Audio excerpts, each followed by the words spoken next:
Shut up and sit down.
Shut up and sit down.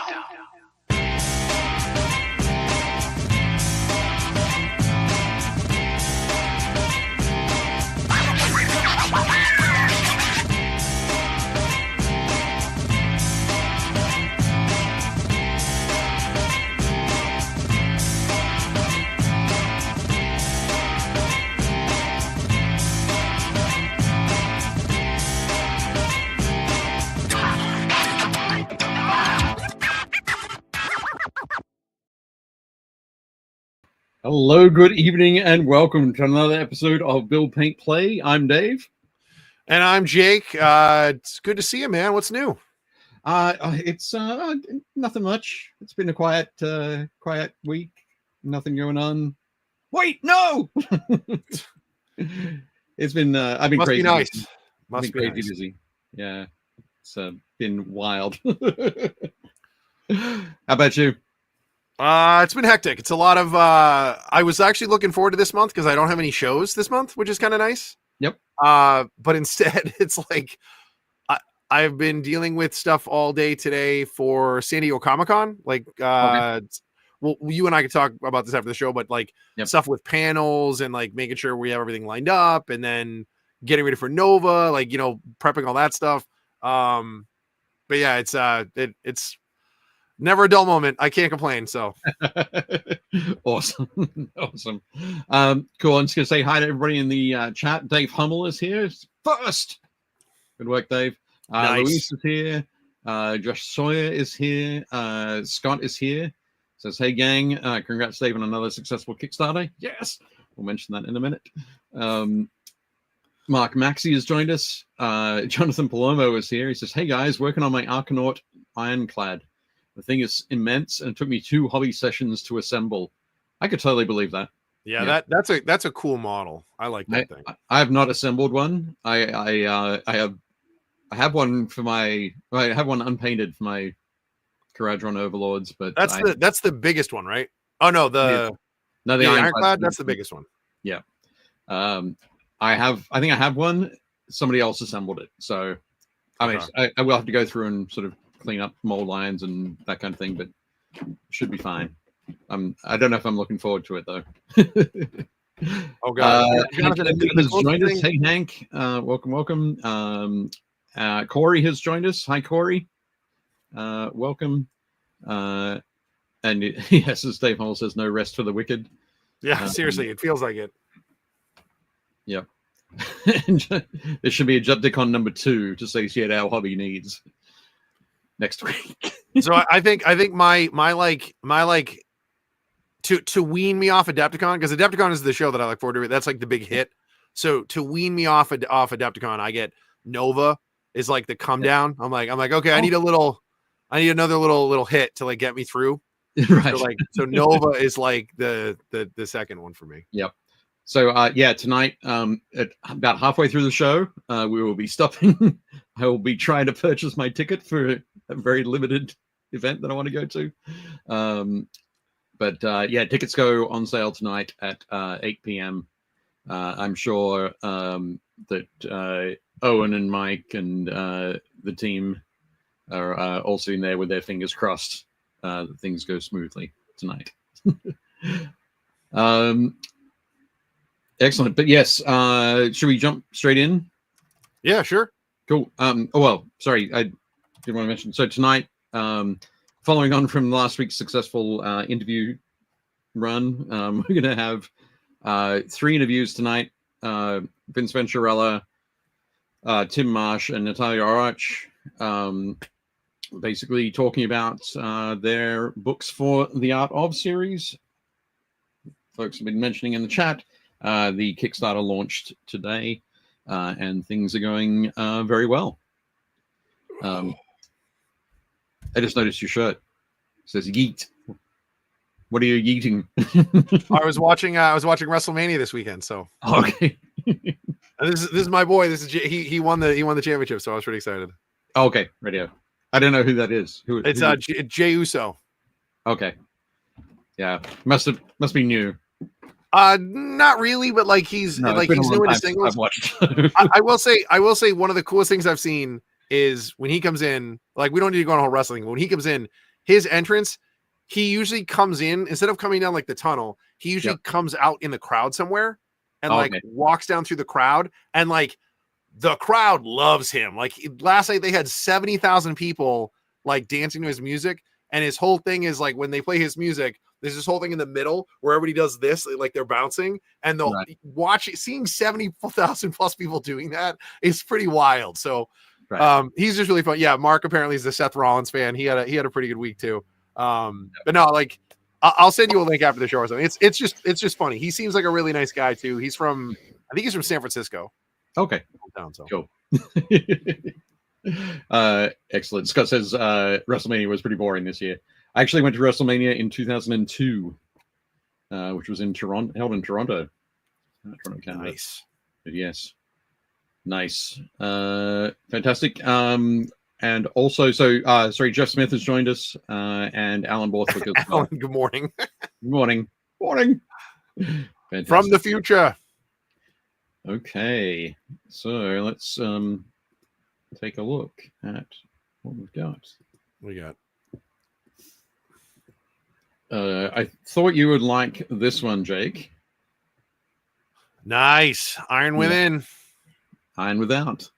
So yeah, so this is one where Child of Fang on Instagram, from the Imperial Truth podcast, put together, invited 18 folks to paint up a Marine, put together to, I think they're raffling off the collection. Oh yeah, I saw this. I saw the one that Mengel did. Yeah. No, it's Mengel's Miniatures. Well, that's Tyler. Oh, then he did 2? Oh no, because he didn't do the Iron Warrior, did he? Yeah. Then who did the Dark Angel? Oh, I'm not sure. Oh, sorry, it's Metters Miniatures. Metters Miniatures, radio. Yeah, so Metters did the First Dark Legion. Angel. And man, dude, he looks great. He's got like the white shoulder pad, and it took me because I was like, why is he black? And I was like, oh right, it's Heresy, so he's black armor. Heresy Dark Angels. But like this is great. As an Iron Warriors fan and player, like the black that he got on the rims looks so cool. It looks like charcoal. Like it looks like it's like you could like wipe it off with you, or like it would feel like a chalkboard. Right. Like how matte he has it. It looks really cool. Super matte. Yeah. But if instead of checking out Metta's, if you want to check out Tyler's, there is a step-by-step guide on the Army Painter website. So Army Painter, of course, our season sponsor, and we are members of the Army Painter Factory team. We are. Hooray! Yeah, I wasn't pushing people to there. What I meant was when I saw I felt like that's what you did. When I saw all 18, he specifically was like, "Oh, 18 different people painted these," and I was like, "Oh, I wonder who did all the other ones." So right, I'll have to log in at some point and check all those out. Check them all out. Yeah, they're definitely very good. A lot of great stuff there. Excellent. Nice. Excellent. Scott says, Dave, I was at WrestleMania 18 as well. We were in the last row opposite the entrance, so far away there was a delay between seeing the pyro and hearing it. Wow. But close enough to see Hogan miss his kicks. That's fair. Oh, and Ellie has joined us, says, Dave, thanks for your help at Adepticon. I did end up running to Sam again and got my book signed. Fantastic. Awesome. Oh, there we go. Caleb did the the Imperial Fist, and Colin Ward did the Ultramarine. Nice. Fantastic. Thanks for that, Josh. I forget who did who, but whoever did it could have just been the picture, but one of the Marines is definitely one of the older sculpts because he looks noticeably smaller than all the other Marines. And I was like, oh, that's a bummer. Oh well. Cool. Next up, I was going to show this again, and hopefully the sound isn't tinny like it was apparently last week or a couple of weeks ago. Let's find out.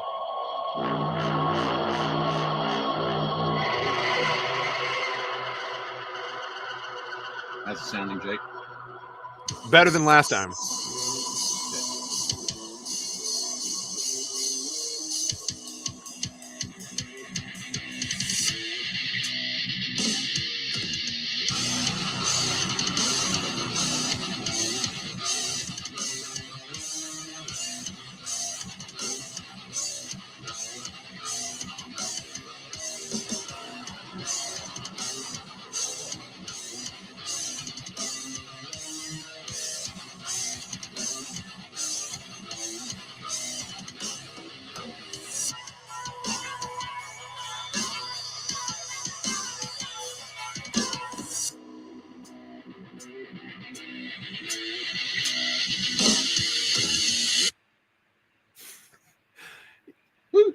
It definitely when you get to like when like the music kicks in, it's not just bass.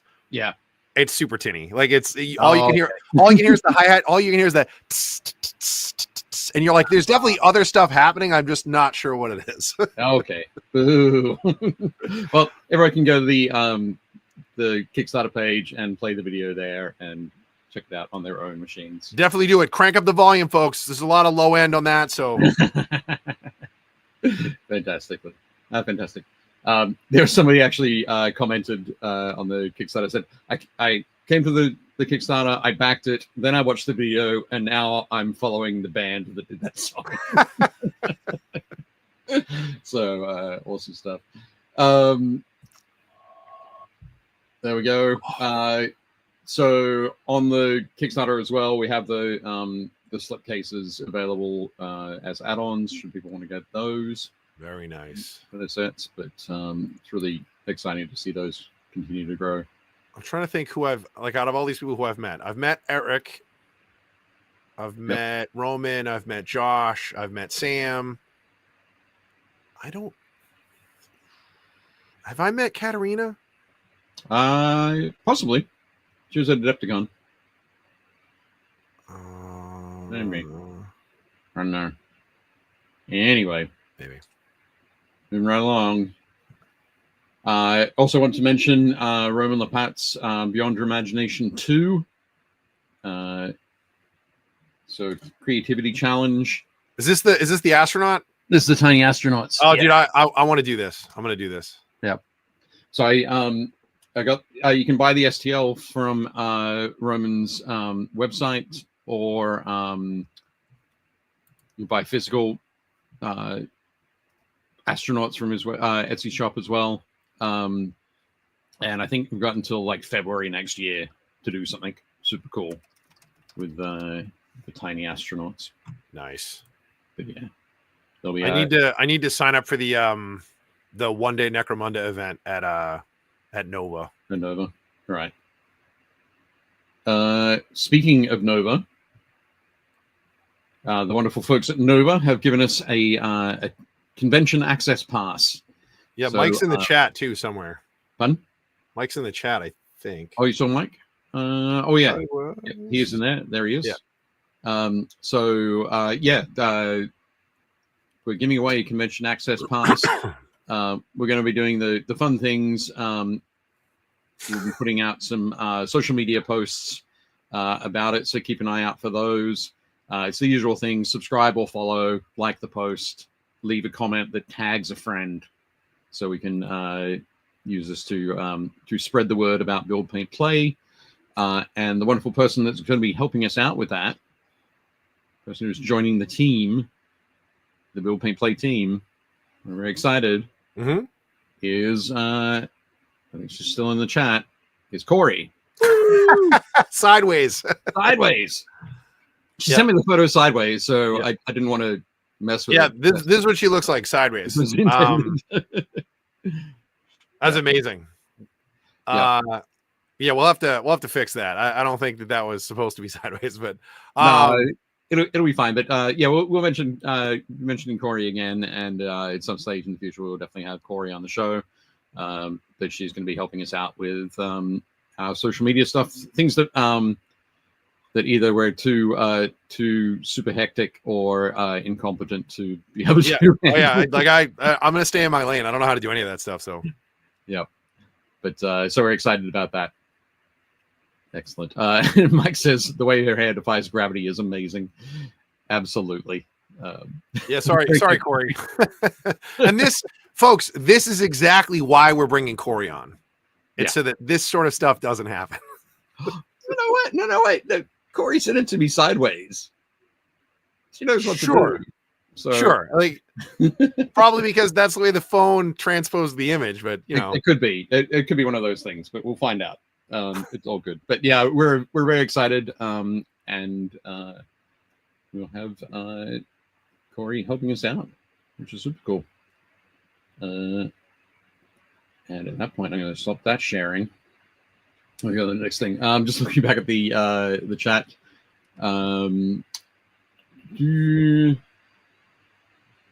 Excellent. Looking at watching. Okay. There we go. Scott Radham says, I've met 7.5 of the artists and then talked to Chris Suri, but I didn't know it was him until the awards ceremony when his name was called. So he's the 0.5 of the meet. Fantastic. And Ellie says, I do wonder how many of those people I've met and had no idea who they are. Fantastic. And Jeff Brooks has joined us. Nice. Hello. Brooksy in the house. Nice. I miss Jeff. I wish he didn't live in Malaysia. It's a long way away. It is the other side of the planet. It's pretty far. Yeah. Okay. So let's jump in. Oops. I'm pressing the wrong buttons here. That's the one I want to press. Video file. And I want... There we go. Click. First up, we're going to be hearing from Vince Venturella.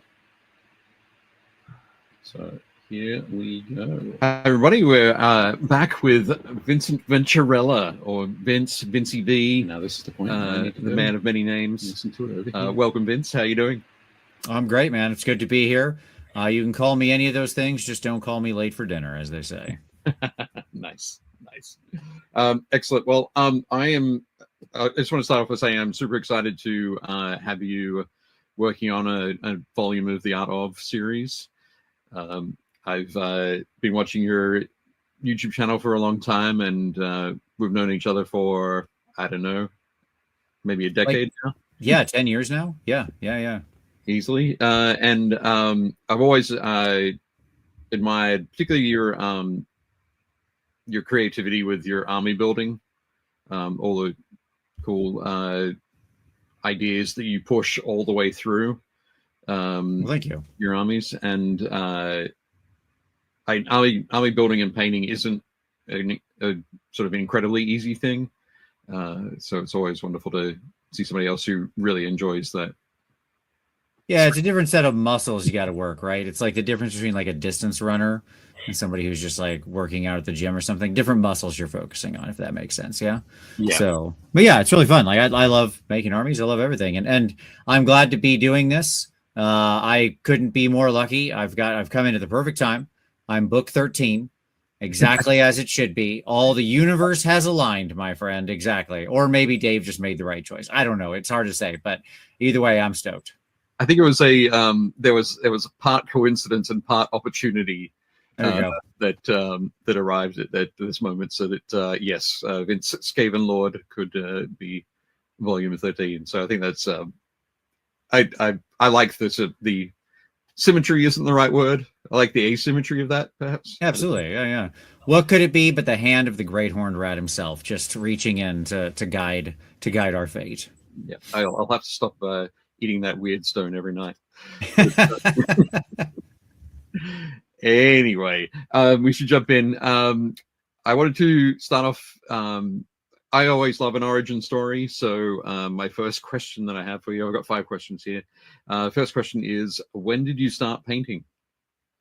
Okay, so I'm going to say straight out that if you want the full story, you should pick up the book and read the book. Because let me tell you what, I give you the full details. You're going to get part of this book. My book isn't just like how to paint and stuff like that. I talk about stuff like that and how I approach things, but I also talk a lot about history. Okay, I can run you through the whole thing. Anyways, I started painting long ago, before the age of man. No, it was 1997. Basically, is when I started painting. I got into Warhammer quite accidentally. Now, I had been a nerd for a long time. Already played D&D for a decade at that point, or near to.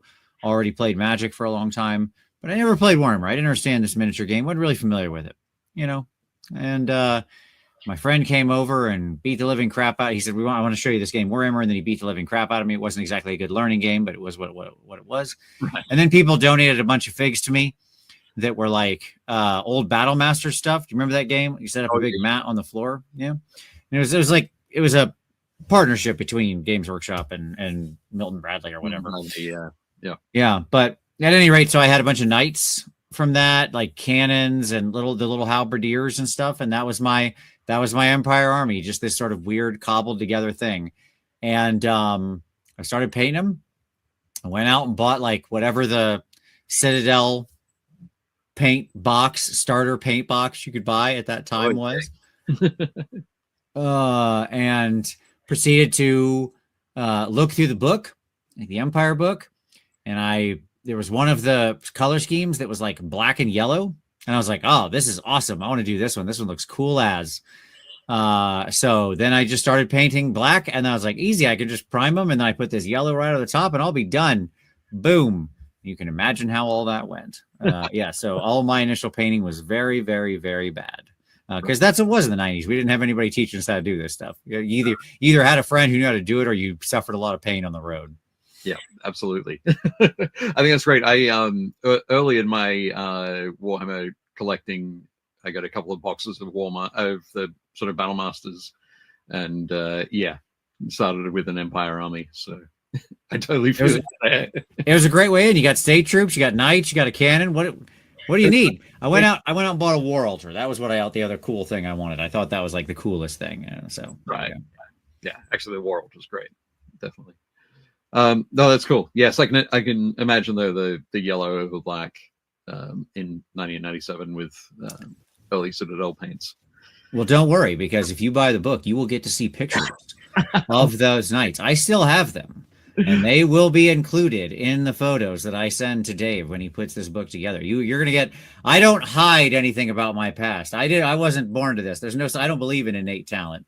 Yeah. So you're gonna get to see the whole gory, awful details. Oh, that's fantastic. I'm looking forward to that. So I want to. Was it part of that then? The idea that at that time there was no YouTube, there was there wasn't a lot. There's a lot of places that we could go to learn to paint.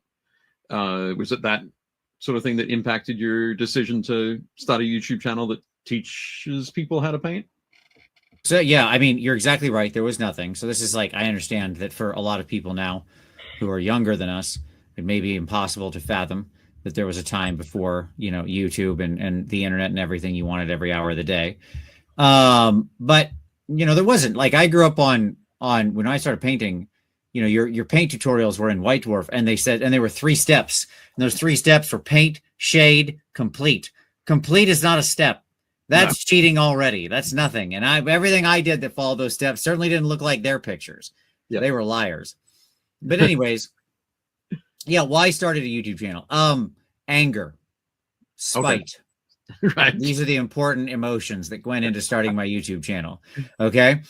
Because I was a consumer of YouTube videos for a while. Okay. Before I started teaching. And I would watch them and be like, there's such an easier way to do this. Why are you not telling people the easy way? You're doing this such the long way around. Why are you not explaining what, like in my head, this is what I'm saying. I didn't like put this in comments and stuff because I'm not a weirdo. Sure. But like, you know, why are you not explaining the why? Why are you not telling them so they can make their own decisions? Like I just wasn't happy. And I was like, I can do my own way. So I wanted to teach people in a way that taught them how to do it faster, better, and gave them the information behind it so that they could make their own decisions. Like I wanted to empower people. Right. And that was what it was. So I was just like, screw it. I'm just going to start doing this. And like the first ones were basically recorded with like a crappy little webcam from like the side of my computer or something. I don't even remember what I did. I might have just like turned a laptop with like its webcam down. We were low rent to begin. Let me just say that. Yeah. I think I could just imagine hobby cheating video 1. Yes, it is basic cheats and time savers. There you go. 01. It is still a hugely watched video because it's in the playlist. And so a bunch of people scroll back to the beginning and be like, oh, where did it all start? And they watch it and then they're like, oh God. So, quick. Just watch the first 30 seconds. That's enough. Yeah. Just get long enough for the view, please. Thank you. Yeah. No, that's great. So spite was the important thing. That's great. Yeah. Like it was, I mean, I say that jokingly, but yes, it was a desire to like, I didn't really start in this place. That is to say, where I am now. Where I am now is I really want to create the sort of library of Alexandria mini paintings. So if you come to YouTube and type in any insane miniature painting question you might have, that I'll have a video that answers it directly and shows you how to do it. Right. Yeah. But deeper than that, what I really wanted to do at the time was just like, I always wanted to know the why. Like in my life, I always wanted to know the why. Not just here's how to do a thing, but here's why I'm doing this to get to here. And so that was really important to me. That, and that I felt like a lot of times there were just better methods out there, right? Yeah. I was talking about what would come to be known as slap chop in like the first 10 videos I did, right? Because I just thought this is so much easier if people just painted this way, if they were really just concerned with speed. And so it was that kind of stuff. That's why, hence the cheating name, because I wanted to tell people how to cheat, right? How to do things easier, because there is no such thing, actually, obviously. Sure. Yeah. No, that's great. And did that lead on to teaching in person? Yeah, absolutely. So after a couple of years of making videos, then I decided that, hey, I went to these conventions and I was like, oh, this is a cool thing you can do. Like, again, I discovered all of this just like a babe in the woods, right? Like I was miniature painting for a while, and then I said, hey, this would be neat. I bet there's competitions around for this. And so I just looked them up on the internet, and then I just went to them. And the first one I ever went to all by myself was Crystal Brush, because I had no idea. I didn't know what it was, right? So yeah, it's just like, I had no idea that I was going, how important the thing was I was going to. I just knew I wanted to go and compete. And so, yeah, once I got into that, I was like, well, I want to teach too. If I'm going to be here, I might as well teach. And I like teaching. It's fun. So why not do it? And that was it. And then I just, reached out. I had already been going to conventions. I'd already had a channel for a while. And so just reached out to people and started teaching and found a real love for it. Truly, the only thing I really want to explain to people, I love teaching classes. If you've ever taken one of my classes, thank you. I really do appreciate you being there. I hope it was helpful. It was a lot of fun to do it. And I'm glad I had you in my class. I truly despise preparing miniatures for class. If there was one thing about teaching that I could change, it would be to have somebody I know for me to pick a miniature, for them to 3D print me 1,000 of that miniature. Right. I would put them all on sticks, prime them all, and then have that done for the next like 4 years. And there'd be a figure I'd use forever. Because truly prepping models is a complete nightmare for teaching classes. That's the only downside of it. Right. That's fair. I mean, if you make the mistake of choosing a multi-part model, right? Or if if somebody is sponsoring you and they provide you with a whole bunch of sprues, it's like, right. I was like, like imagine think of how little you love building things. Now imagine building like 60 to 80 of something that you're just going to prime and then give away. Yeah. How excited are you about the process? Yes. Yep. Yeah, no, I can understand that. That's cool. So that would have been at Schaumburg Adepticon? Yeah, absolutely. Yeah. So this is like, I think the first, I don't remember. I think I taught at Schaumburg at Adepticon first, I think. And then eventually at Gen Con and Nova. I teach all three of those every year now. I don't remember exactly how it all, kind of spun out, but yeah, through all of those. And then there's other conventions that I teach at now as well. So, yep. Awesome. Speaking of Nova, the last 3 years now? 4, 3, 2. Yeah, the last 3 years. It's been a while, yeah. Yeah, you've been a judge in the Capital Palette painting competition. Yes. What has been your favorite thing about that experience? Okay. The very first time I ever got to hand out awards to somebody as part of the competition was one of the most emotionally satisfying moments of my entire life. I really mean that. Like I can feel it right now as I think back on it. It changed me in a way that's hard to explain, because I judge along with usually Dan now, the apprentice category. And I love that. I never want to judge anything else. I've told you that for years, that this is what I want to judge. I love judging the apprentice category because I take it with I consider it like sounds overblown, but I really mean it, like a sacred responsibility. These are people who've probably never competed in a miniature painting competition before, who or are newer in the hobby, who aren't the most confident people in the world. Like the masters, they can take a hit. Something doesn't work out how they wanted. They don't win what they wanted. It's like, whatever. They've done 10, 15 years of competitions. We've all won. We've all lost. Who cares? Right. Yeah. But with the apprentice folks, watching them come up and me giving them what might have been the very first award they ever received for painting in their entire life, and had the look on their face, right, was like so satisfying in a way that I can't really like put into words. Yeah. But it was amazing. I love it. I love working with the folks in apprentice. I like giving them feedback. I like helping them. I like looking at the miniatures, especially when people do and try really amazing and creative things, right? And you see somebody who is new in the hobby and they didn't quite know how to do it, but they like took a big swing. And I'm like, oh, that's so cool. Like they really went for it. I love that, right? Because that's somebody who's going to paint bravely for the whole rest of their life if they're given the proper feedback and not broken in the hobby. And I want to make sure that I lift them up, not break them down, right? That's what it comes down to. Cool. And that's an element. I know I didn't have this on my list of questions there, but that's an element of something we have at the Capital Palette, which is that feedback. Yes. So, how's that sort of experience, sort of going through and talking to people? It's really good. It's really good. I believe to the core of my being that a miniature painting competition that does not make the judges available for feedback is not really a miniature painting competition, because I don't know how you actually instruct the people to get better. All the judges who do this, we all make ourselves available for usually hours afterward. Yeah. And in emails and chats and stuff like that, and the whole thing, right? Because we take it so seriously that people need to be able to come up. They need to be able to say, here's what I was doing. And we need to be able to give them what we saw through our eyes so that they understand what are their appropriate next steps to take. How can they continue to grow? What can they work and focus on to continue growing and come back next year and up their game. Right. Like, I don't know how you do that without feedback. The most important sort of moments in my miniature painting career is when I turned stuff in and then got to spend a lot of time with the judge afterward, where they gave me like really detailed feedback and thoughts. And I carry a lot of those judges' words in my head to this day, every time I sit down to paint a competition figure. Yeah. Awesome. That's great.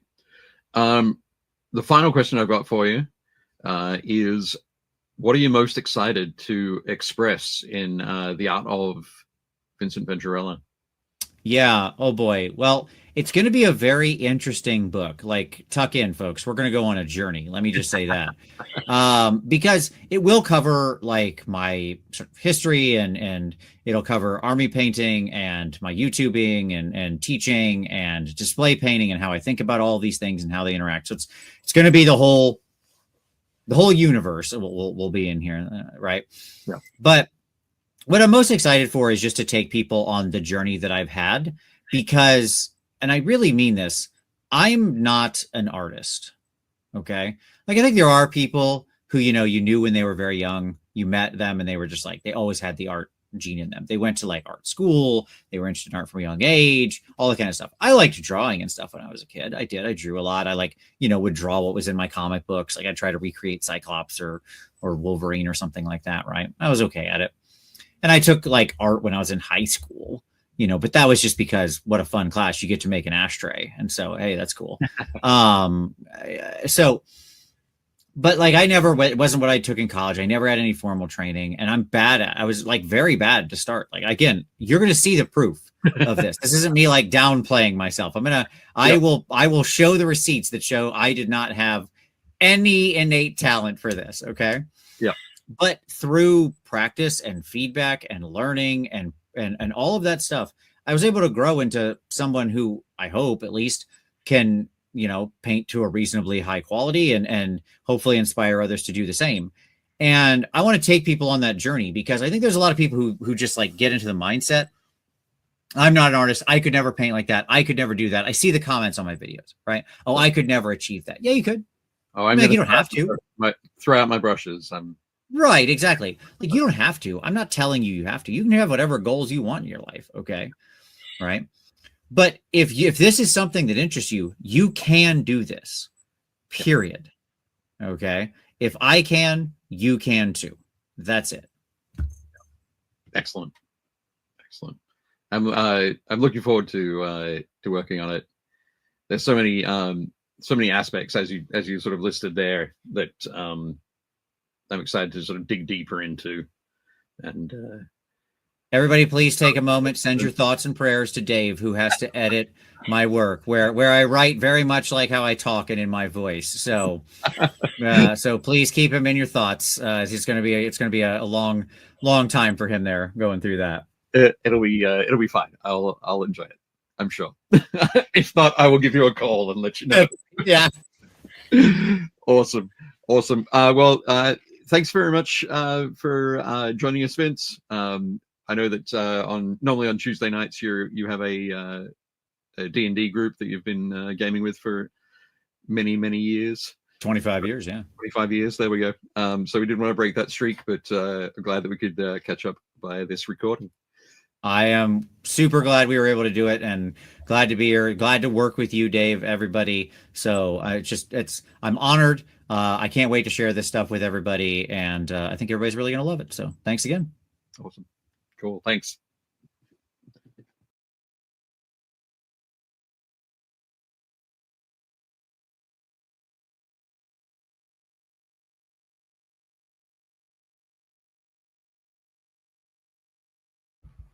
Very nice. Okay, there we go. Yeah. That was you did good. That was well done. Well done, Dave. Yeah. Oh, thank you. I appreciate it. Excellent. Sorry, in the chat there, Cal said, I have many badly painted miniatures from the old days. Somehow mine have all gone missing. I don't know where they are. I have a mix. Like, I had a massive metal collection of like D&D minis. Like, I mean, we're talking hundreds and hundreds and hundreds of minis that were all like metal Ral Partha models. And a bunch of my friends, we all kind of put our collections together in high school because we were all playing all the time. And then we were all like moving out to go to college. So we brought everything to our buddy Ken's house. And then when we all moved, Ken moved, and we were talking to him, and he was like, I genuinely don't know where they are. So we're convinced that either they're in his mom's basement somewhere, or they, I don't know, ended up in a yard sale. Like, I was like, dude, hundreds of dollars at least of Ral Partha stuff that I have no idea where it is. Cool. Sorry. In the chat, Josh has said, okay, now I understand why I was seeing two Daves. I thought the pharmacist had given me the really good cough syrup. And Patrick Keith has joined us as well and says, I feel like there needs to be an applause track after the video. Yeah. Oh, for sure. Well, yeah, we need to film that in front of a live studio audience. Yeah, perhaps that could work. Excellent. And Cal says, fortunately, Ral Partha Legacy is still making them. Oh, Cal, I had like the Dragonlance, like Huma on Silver Dragon. I had the Red Dragon from Dragonlance. I had the I don't know what it was called. They did this really cool set where it was almost like the Harryhausen monsters. So there was like a centaur, like not a centaur, a cyclops, and then another like weird monster with like a horn out of its head. Oh God, like so many models.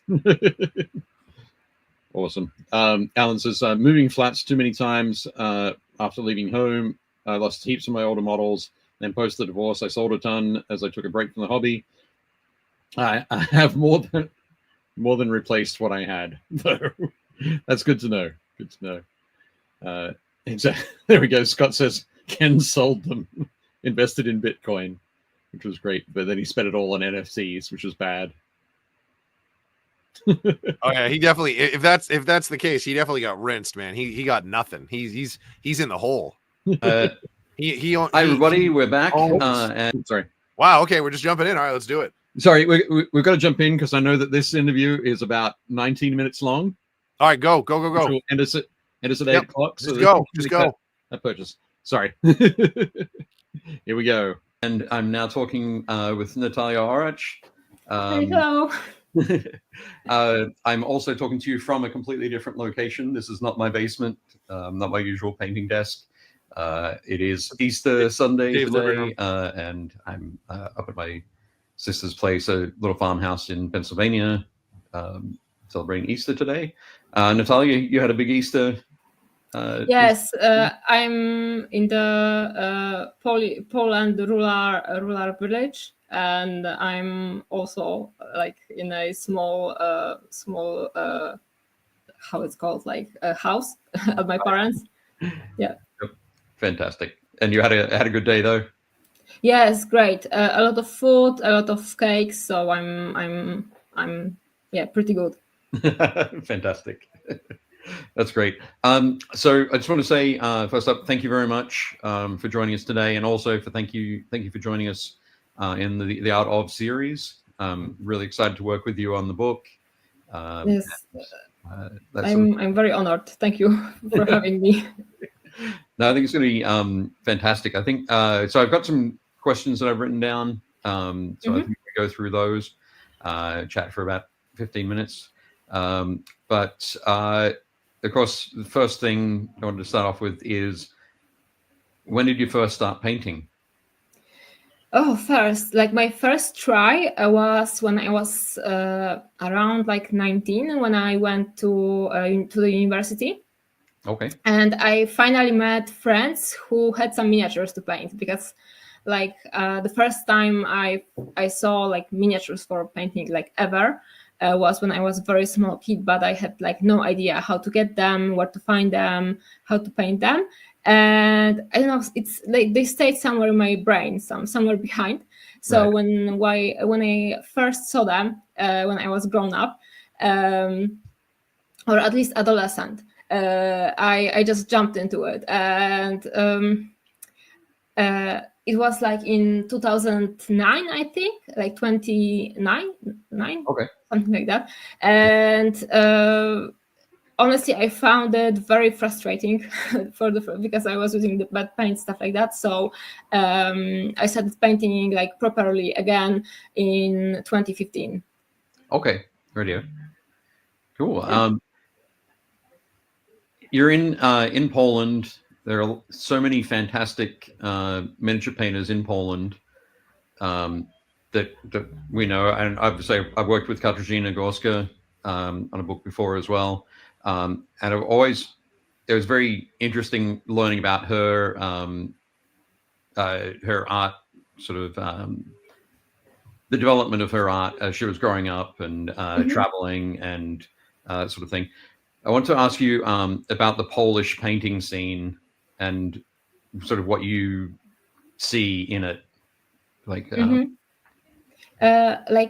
the issue with like painting scenes in every country in general is that like we don't have like any kind of Wikipedia or encyclopedia about the history about miniature painting. So I don't have like the full history of Polish scene. Yeah. I entered it when it was kind of already developed before me. Let's call it like before my time. I think that it was mostly based on Warhammer and I think like my theory, working theory, is that a lot of Polish painters started like pro painting when they were actually in university, starting painting for commissions, doing some extra money, and then when they like kind of grew up, they saw like a possible career with it. So there was like this one alley of Polish miniature painting originating in Warhammer, and like the quality of works and the technique is very, very high.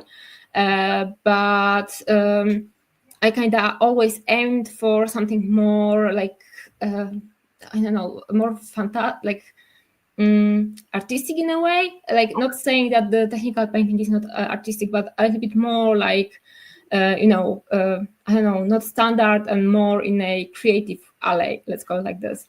More and exploring rather than exploring. And for example, I found Kasia Górska painting very like inspirational for me, and I always wanted to go in like this more artistic like alley, more creative, not like totally Warhammer, even though Warhammer is very cool and I enjoy it as well. Sure. So I found myself like going a little bit on the side in the Polish miniature painting scene. But of course, it's very, very good. There's a lot of very talented artists, and I think that that's why in Poland, in general, the miniature painting is very developed right now, just as a community and amount of events happening and stuff like that. Yeah. So yeah, there is just a lot of creative, very talented people, and it's very rich, and it's nice to have the possibility to know so many artists from my country. Right.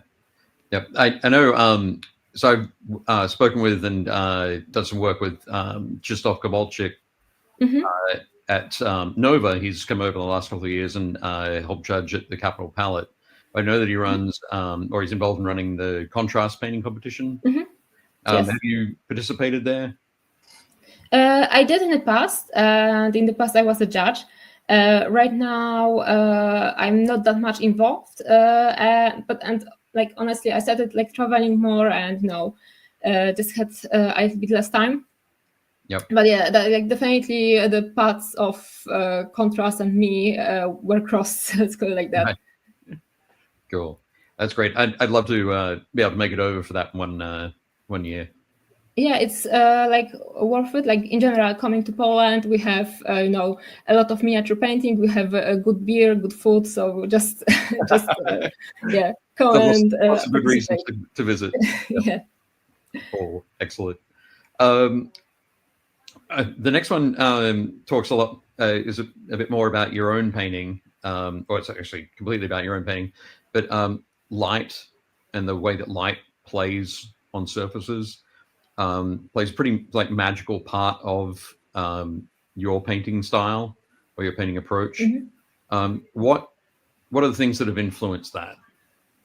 I think that like in the first place, like when I decided that to enter display painting, my priority was light and shadow in general, because I found that, or at least I thought that the easiest and the best way to build nice composition on the miniature is with light and shadow, and also it adds a lot of atmosphere.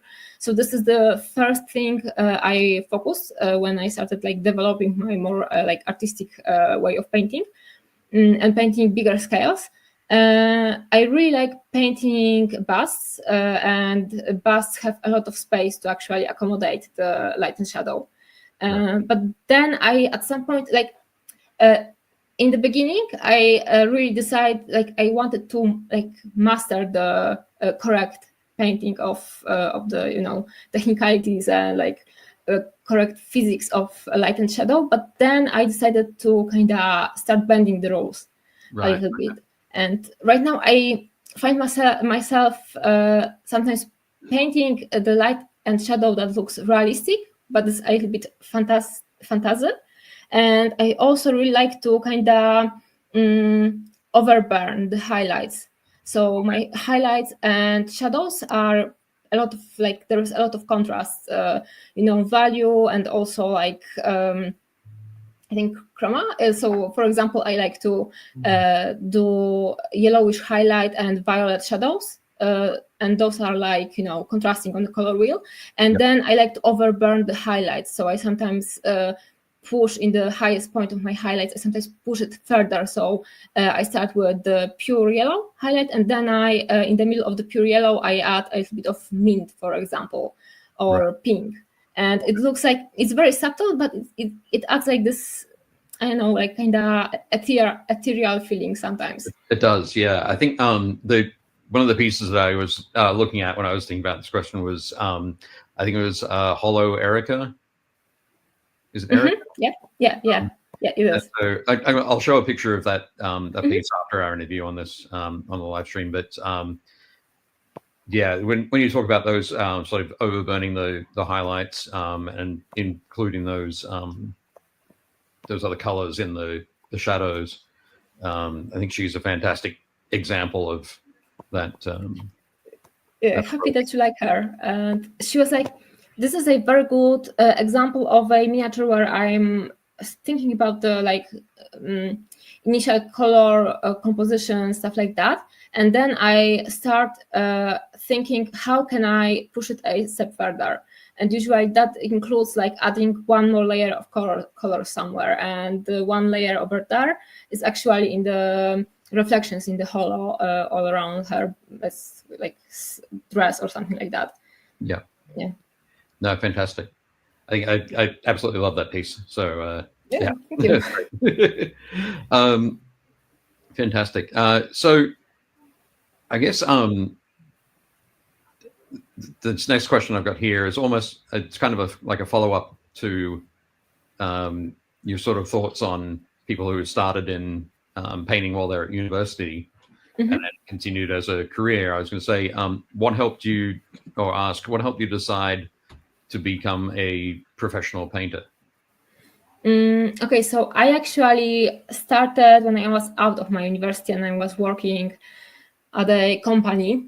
Okay. I was already painting for a commission, but it was for mostly gaming miniatures, and I had some pool of my clients. Let's call it like that. It wasn't enough for a full-time job, so I couldn't decide to follow the LA full-time. But basically, the company promised me a career path that they didn't deliver on, and I just decided that okay, I have enough. I'm a young, independent woman, and I'm going on my own. So I basically quit the job and I started doing commissions, and then it just flew on its own.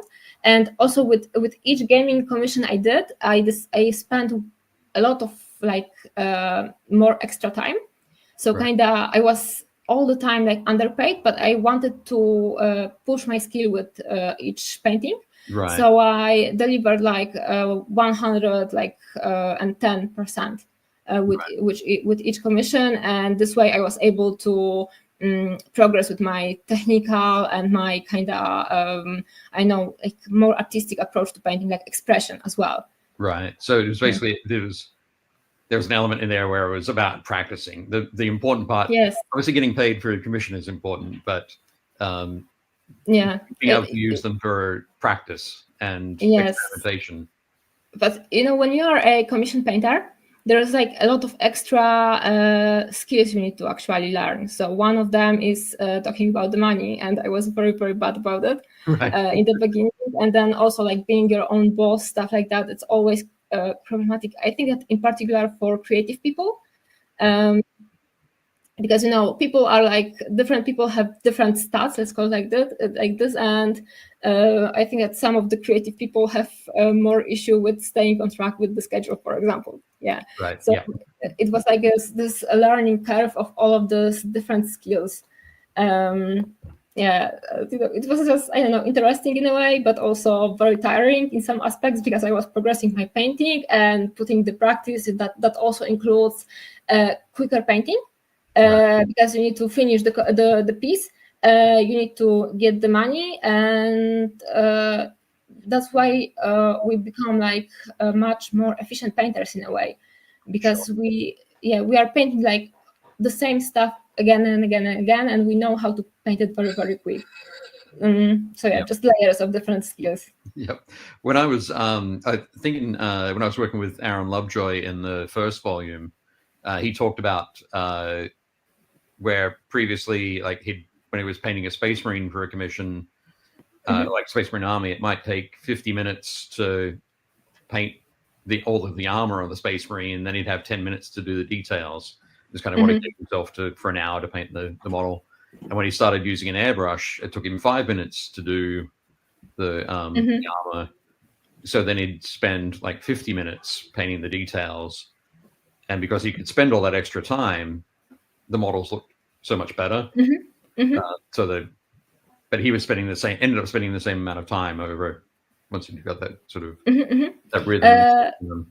I can tell you that with the airbrush, it was kind of opposite in my case. Because I always struggled with the airbrush, and I'm like I like using airbrushes, stuff like that, but for more basic stuff or the stuff that I will kind of correct with the brush anyway later. And for me, sometimes it's quicker to paint a gradient with the brush than with the airbrush. Sure. So I started painting with the airbrush, and then I went back because I needed to paint like such a small detail, and I don't have the skill to kind of carry on with some airbrushes like Infinity, for example, right? Which are perfect for small details, but they are imperfect for me. Right. Yep. So I kind of went from painting with the brush to the airbrushes, and then back. Yeah. Okay. No, I can totally understand that. I think I just end up using airbrushes for base coats, really. Yeah, just like the shading. Yeah, they are also like great for blending, of course. So I sometimes, in particular when the model have like too much texture, that was the case for Erika, for example, for her hair in the back. The paint was flowing into the crevices, even if it was very not wet. Let's go like that. And I really wanted to make for example, white for the highlights stay on top of the texture, but it was flowing into the crevices anyway and building up the coverage over there. So I basically had to grab my airbrush, correct everything, blend out, and then just add some refining with the dots with the brush. So it's definitely helpful, even for me, in a lot of cases. Cool. Oh, that's good. Excellent. Well, the final question I've got for you, Natalia, that I can let you go and enjoy the rest of your Easter cakes, is what are you most excited to present in your book? The most exciting stuff for me, and I hope for the audience, is I want to kind of present my approach to painting, but in a, like, for me at least, complete facets. So I want to talk, for example, like first a little bit about my history with painting, about kind of my road, stuff like that. Then I would like to talk about my inspirations, and that also includes other painters I'm kind of sourcing my some of the, energy, let's call it like that, or just aesthetics from. And like I will say, like again, like Katarzyna Górska or Roman Lapat, for example, right? So they are definitely like big ingredient in all of my painting. And then about like different elements that were inspiring me for, like, since I was a child, basically. So one of them that I actually remembered just recently was like going with my dad to a movie, and it was like the Cinderella story, something like that, with Drew Barrymore. And there was like this very characteristic kind of romantic vibe to it, and I think that's why I really enjoy pre-Raphaelite aesthetics, and you can find this kind of inspiration, stuff like that, in my cars that I painted like years ago with the pink blushes. And so I want to talk about this. and like some of the struggles I went through. So like just building this whole complete view like about different facets that comes into like create the whole view, and actually to maybe inspire people to think about their own facets in a way, because everyone has like different set of their like favorite stuff, different inspiration and influences. Cool. And then I want to also include one step-by-step project and some photos of works in progress, stuff like that. And also I want to like talking about like different influences and inspirations. I want to kind of show my road to creating awesome creations, and this is like my company, right? But I'm the art director, and I'm doing all of the projects for every miniature.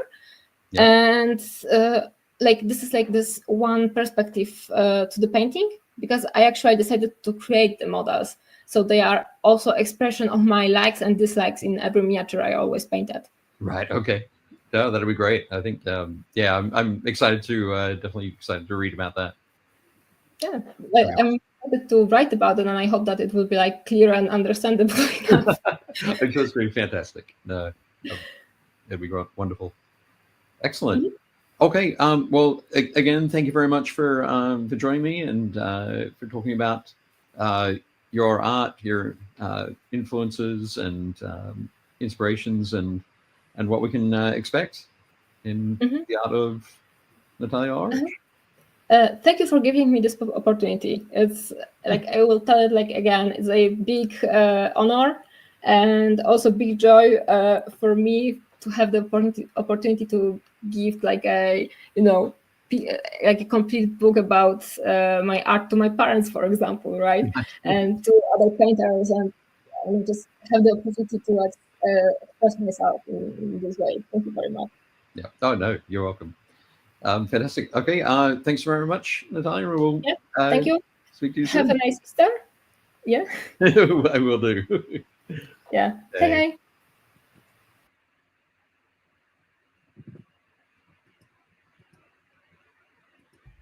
There we go. Nice work, Dave. 2 for 2. 2 for 2. It's going okay. I'm a little bit like when it's when I have like a list of questions, I'm a little bit awkward, I think, because I'm always thinking like I've got to hit that, got to hit that, got to hit that, got to hit that. So I'm not, I don't know, as fluid as I usually. That's why I don't take notes, man. It's all live. That's cool. I just wanted to make sure that I did hit those things, because you weren't there to back me up. That's true. That's true. The issue. So like my whole interview with Matt, no notes, man. Yeah. Yeah. All good. So yes, folks, it has just gone 8 o'clock Eastern. If you need to grab your Nova Open badge and your any tickets to different seminars or gaming events, you should definitely do that right now. I got my ticket. Not sure if anybody saw my little surreptitious click on the side there, but yeah, I'm taking the sort of the semi-private get the perfect shot hands-on miniature photography with Christian Schmidt, who was our guest last year, I think late last year. So excited about that. Are you doing that now, Jake? Yeah, I'm trying to figure out what I want to do. Like, so Phil, I guess Phil's doing the, I'm going to make sure I enter the right thing. So Phil is doing the, so Phil and I have decided that we're going to like learn Necromunda. So, okay, right. Yeah. So we are going to sign up for the, which one is it? So he's going to do the all day Friday Necromunda event. So I'm going to try to sign up for the same one so we can kind of hang out together and play. And then I was going to sign up for one of the Horus Heresy events. There's one that looks amazing. It's called the Bromance Bash Heresy Doubles. All right. Yep. So it's 1,500 points. So I'd probably bring the World Eaters or my Imperial Warhounds that I brought to Adepticon, so I could actually like get some use out of them. But there's a bunch of like, it says standard Crusade Force Org plus a special Unicorn Force Org. So we're supposed to bring a Lord of War with a maximum points value of 750 points. That apparently, my guess is that one of us gets to run it. Okay. So I have no idea what the hell that is. And then there's another Horus Heresy event called Centurion, which has a very specific list of things you have to follow. So I'd have to redo the list. I mean, I got time, but I'd have to redo the list and like add some stuff. And then there's just regular Zone Mortalis, which I could do. Although I think the guys at Adepticon do a variant because somebody was saying you can't run a Leviathan. Okay. But there was tons of them at the Adepticon event, and it was Zone Mortalis. So I was like, maybe they do a different, like a modified version. So now I'm like, do I sign up and then try to figure it out afterwards, or do I like bide my time and see how quickly this event sells out? Well, the Bromance Bash is always pretty popular. Okay. So I would say go for it. Actually, there's a friend of mine down here who is looking for a partner in the Bromance Bash. Sure. So I would say, yeah, get a ticket and. Well, it says only one of us needs to buy a ticket for that. Yeah, but if he goes, I don't have a partner, so I'm not going to buy a ticket for it. Oh, okay, sure. But otherwise, we should be able to find you somebody else from the local. John, I think either way, I'm gonna have to build and paint some new models to add to it because I don't think I can run what I have now. I also apparently I shorted myself almost 100 points at Adepticon. Did you? Nice. Yeah, like I basically I purchased an upgrade that was part of their like specific character pack, right? Which is fine. But then I purchased like 2 upgrades for my character that apparently were nullified by the upgrade. You know what I mean? Okay. So, like, and then there was another upgrade in a unit I had that apparently you can't have in Zone Mortalis, and it wasn't a huge deal. It was like 30 points, but right. It was like, you know, it was 10 points with each unit. And the guy was like, oh, you can't have that upgrade. And I was like, okay, cool, whatever. So I just didn't count it. But I obviously won't have that campaign-specific upgrade because that was specifically for Adepticon. So that's 60 points. And then, or 30 points. And then I've got the 30 that I misspent, and then the other 40 that I didn't do anything. So I have 100 points that I'll have to add to this army in order to make it a 1,500-point list. So, right. Yeah. Okay. Yeah. Oh. Alan said Leviathans are not normally allowed because they have too many wounds.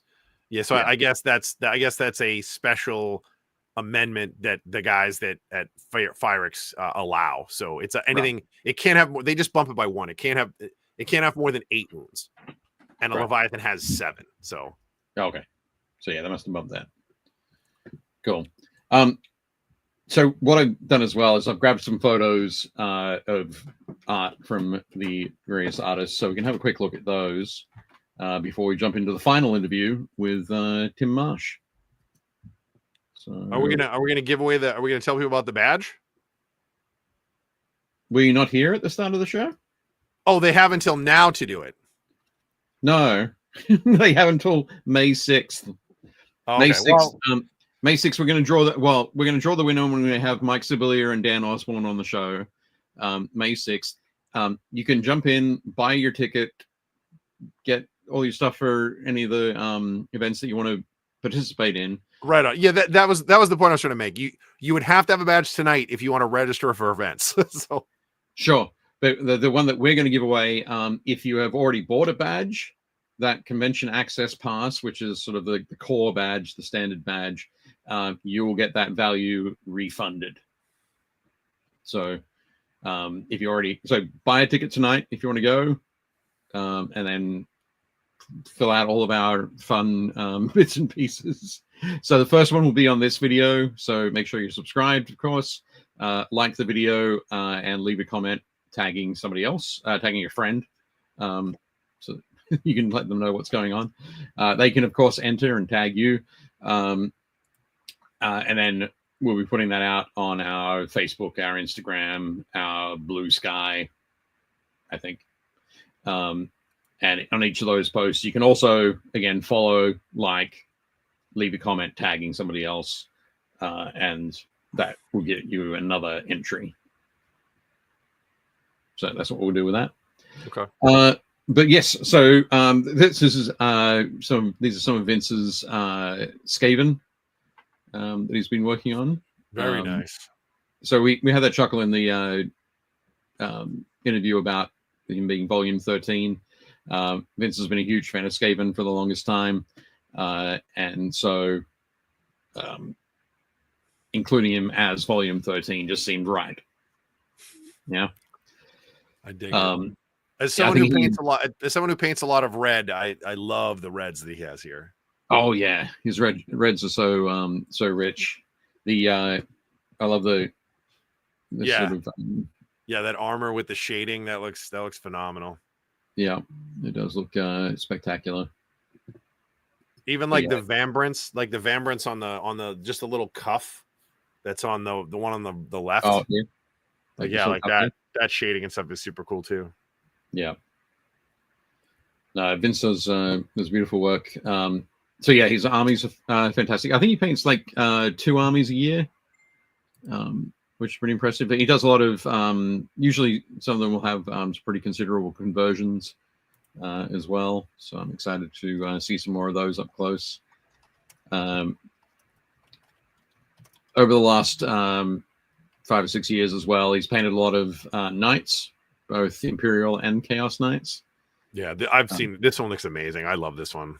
Yeah, absolutely fantastic. So from House Divine, which was one of the Knight households, or the Knight household mentioned in the Horus Heresy novels, that obviously fell to Slaanesh. It's just like the Slaaneshi color scheme, like his pinks are so good, and like that teal is awesome. Yeah. I guess that's more of an aqua than a teal, but still, it's awesome. Like that's right in my wheelhouse. Like pinky purples, and like teal turquoise, like that whole family. Like those are 2 of my favorite colors. So yeah, absolutely. But beautiful stuff there, and of course, Vince is going to be showing a lot of his display pieces, where he's been working on his things like object slow sliding, not so much on this model, but he has some other models that have a lot of fantastic sort of that sheer fabric kind of look, which is always impressive. So yeah, I mean, Morgan Le Fay here looks pretty awesome. So yeah, she does. She's got that wonderful Sutton Hoo helmet as well. Yep. But yeah, fantastic stuff. So I'm definitely excited to dig deeper into all of Vince's stuff. And then Natalia, when I was talking about the light, her fondness for light, it is kind of magical. She to spend a lot of time studying light and how it falls on different things. And as she said, she's very much into sort of pushing it and making it a little bit more fantastical. So this piece is amazing. That's really cool. This piece as well. So this is one model. This is sort of looking at it from the 2 different sides. So this is looking at it from the right side, and this is looking at it from the left side. Nice. But yeah, you can see these sort of reflections, the ember reflections along the model here. That's crazy. Fantastic. And I was talking about the hollow Erica, like not hollow as in doesn't have anything inside it. Hollow like hologram. Hollow. Was that hollow like hologram? Yeah, like hologram. Then yeah, this piece, just the way that you push the purples and the greens in there. Yeah, and the best part about this is it reads as she's wearing a silver bodysuit. That's how it reads. Right. Yeah. Yeah. Just absolutely spectacular stuff. So now for me, I just would have painted her bodysuit silver. Right. I'm like, cool, she's wearing silver. Done. Next. Yep. But yeah, this is the way to really push the push the envelope. Yeah, that's insane. But yeah, beautiful work there. And as you can tell as well, Natalia's an awesome person. She's very like super thoughtful as well. She mentioned she doesn't like when she sort of entered the Polish painting scene and how she didn't have well, she said there's no history, there's no Wikipedia of each painting scene kind of thing. When we had breakfast with I had breakfast with Natalia and Katarzyna at Adepticon, and Natalia was like, maybe you should work on a like history of miniature painting kind of book. That'd be kind of cool. It would be kind of cool. So I've been thinking about different ways to approach that. So speaking of that, you know what blew my mind the other day? I was flipping through Facebook, and a buddy of mine had liked, you know, when your friends like stuff, it gets kind of shunted to you if you have similar. Sure. So somebody, I forget who it was, somebody had liked a page, and it was David Soper was taking photos of the stuff that he's working on. And it blew me away because the first issue of White Dwarf that I bought when I was like 12, we've talked about this before. It's the one that has the dragon on it, all of Jess Goodwin's like Aspect Warrior sketches. And like, it's the winners that year of the Golden Demon. And it's David Soper cleaning up because he won like 3 categories. And you look at his stuff then. And remember when we had Mike on? Yep. And he was showing off like his like orc riders on the eagle or whatever. And it's like you look at that and even then, like those are great paint jobs. But honestly, like you or I could paint to that level now. Right. Now that we're experienced and we're adults, like we could paint to that level, and you're like, oh, we could totally do that. And then you look at David Soper's stuff now, and it's like, it is crazy the amount of change that's happened in the last, I don't know, 40 years, like 35 plus years of the painting scene. It's totally different than it was then. Yeah, absolutely. Absolutely. So I think it's wild. It's wild. Yeah. Cool. I think next up. So I'll just pull that out. Next up, we've got Tim Marsh.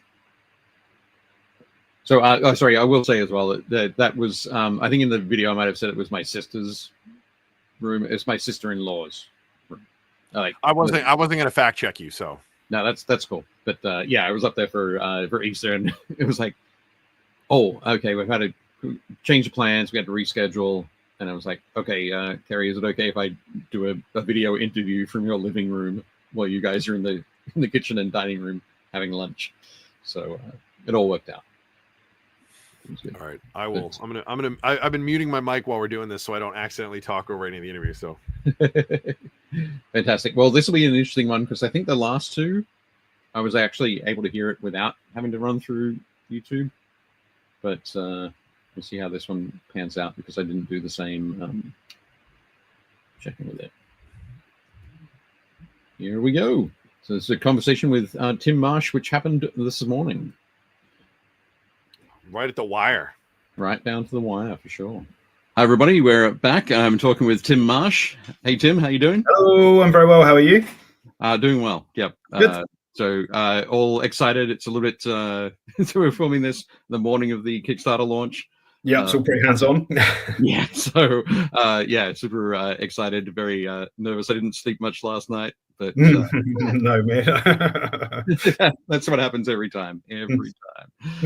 But no, it's great to have you with us. And as I mentioned to you before the recording, is that I've chatted with Vince and chatted with Natalia, asked them a few questions. So I figured we'd go through and ask you some as well. Yeah, certainly. Looking forward to it. Excellent. So the one I start off with is, when did you start painting miniatures and sort of what brought you to painting miniatures? So it's kind of a two-pronged thing. I was painting miniatures from when I was about 12, I think. Initially, when I started, I had always been a bit of a daydreamer and into fantasy and all that kind of stuff. And Ray Harryhausen and Star Wars was very much a staple. And then we were shopping in Croydon, waiting for my mum and my sister to go and get some clothes for school or something, and just opposite, because me and Dad weren't really into shopping then, we was waiting outside, and just opposite where we were was this little tiny, I can't even remember the name of it now, but it was a model shop, two-story model shop, and it had RC cars in it, and a couple of little planes and some balsa wood ships, and then it had some Grenadier miniatures and Raoul Paratha dragons in the window, and I've never seen anything like it before. Right. So I managed to drag my dad over to the window, and we went inside, and it was just like a kid in a candy store. So I came out of there, I think, with two maybe three dragons and a couple of paints.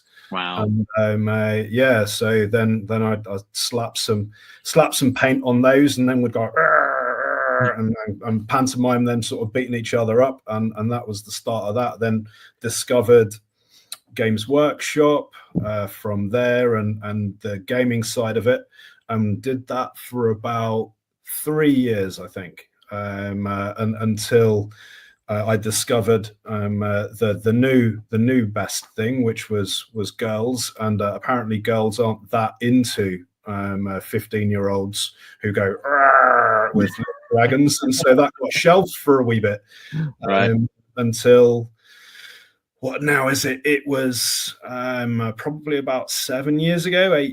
I don't really remember, but I'd long put it away, but still into the fantasy and that kind of thing, a bit of escapism, and was thinking that I need to have a hobby, because I was in hospitality, and it was not unusual to work 16 hours a day, 7 days a week. You know, my son was starting to get to the age where we could do things with him. I was like, I need a hobby. I walked past the GW in Hammersmith, where we was, and saw all of this. I think it was the Imperial Griffin with Carl Franz on it. Right. I don't really remember all the names or any of that sort of stuff, but it was like, that's amazing. I'm going to go and do that. Maybe I should do that again. Yep. And then, yeah, sort of, it's come from there, really. That was, what feels like an eternity ago now. And now this is what I do. So pretty crazy. Well, that's a pretty big break there. Yeah. It was a huge amount of thing. Most of it was, like, I've always kind of been into it still, like connected either to the fluff or D&D as a student, and that kind of thing. So that it's always been there, and painting, because I did special effects at university, and I went to art college and all that kind of thing. So it's figured in the background, at least. If I'm not painting miniatures, then I've been doing something else. But yeah, the miniature side of it was a bit of a break. Right. Yeah. Cool. So I guess so 7 years ago, came back into it with a vengeance. And when did you start Journeyman Miniatures? So kind of a bit fuzzy on the details. It kind of, or the dates certainly. Roughly. Yeah, you know, about maybe 6 years ago, I guess. Okay. It was, yeah. I mean, we came back into it. I mean, again, it all sort of revolved around the pub, because after painting for a wee bit, I kind of thought, right, I'm just doing this like so many of us, in a dark room on my own. I was on the Cool Mini or Not forums, trying to find other people that were like-minded at the time. Yeah. And wanted to expand my knowledge base on miniature painting, particularly. So started doing some workshops. So I did my first ever one was with Tommy Soul up in North London somewhere. Again, I kind of forget where it was. Then I did one with Meg Maples. And then on Facebook, I saw Alfonso saying that he'd love to come over to the UK and teach a workshop. Like, oh man, I'd love to do that. That'd be so good. A workshop with Banshee. How cool would that be? Yeah. And then I realized that running a pub, I had a function room out the back. So actually, I could host Alfonso. Right. So we got him over. 16 people came onto that in the back room, and it all sort of started from there. Then we built up this really cool community, myself and Mally, and it was just brilliant. It was so cool, and that very much was the start of Journeyman. It revolved around the community hub and bringing people over to do workshops rather than miniatures. The miniatures were a secondary part of that, because the workshops generated enough of an income to then start sculpting our own figures and releasing a range. So yeah, it kind of happened pretty quickly and pretty organically. Within about a year, we'd released 2-3 models, and then it's just come from there. Right. Awesome. I must admit, I do remember seeing some stuff online, like those very early posts you would have been making about having Alfonso, hosting Alfonso for a class, and it was like, I remember that. Wait, crazy man! I see so much stuff. I spent a lot of time looking at all sorts of cool stuff on online, as you can expect. But yeah. We were so naive and in it at the time. We did our first SMC, and we took 3 models, and I think we took 50-60 of each one. And we'd got a little acrylic case for displaying things, and we'd made some point of sales and had a little flag with our name put onto it.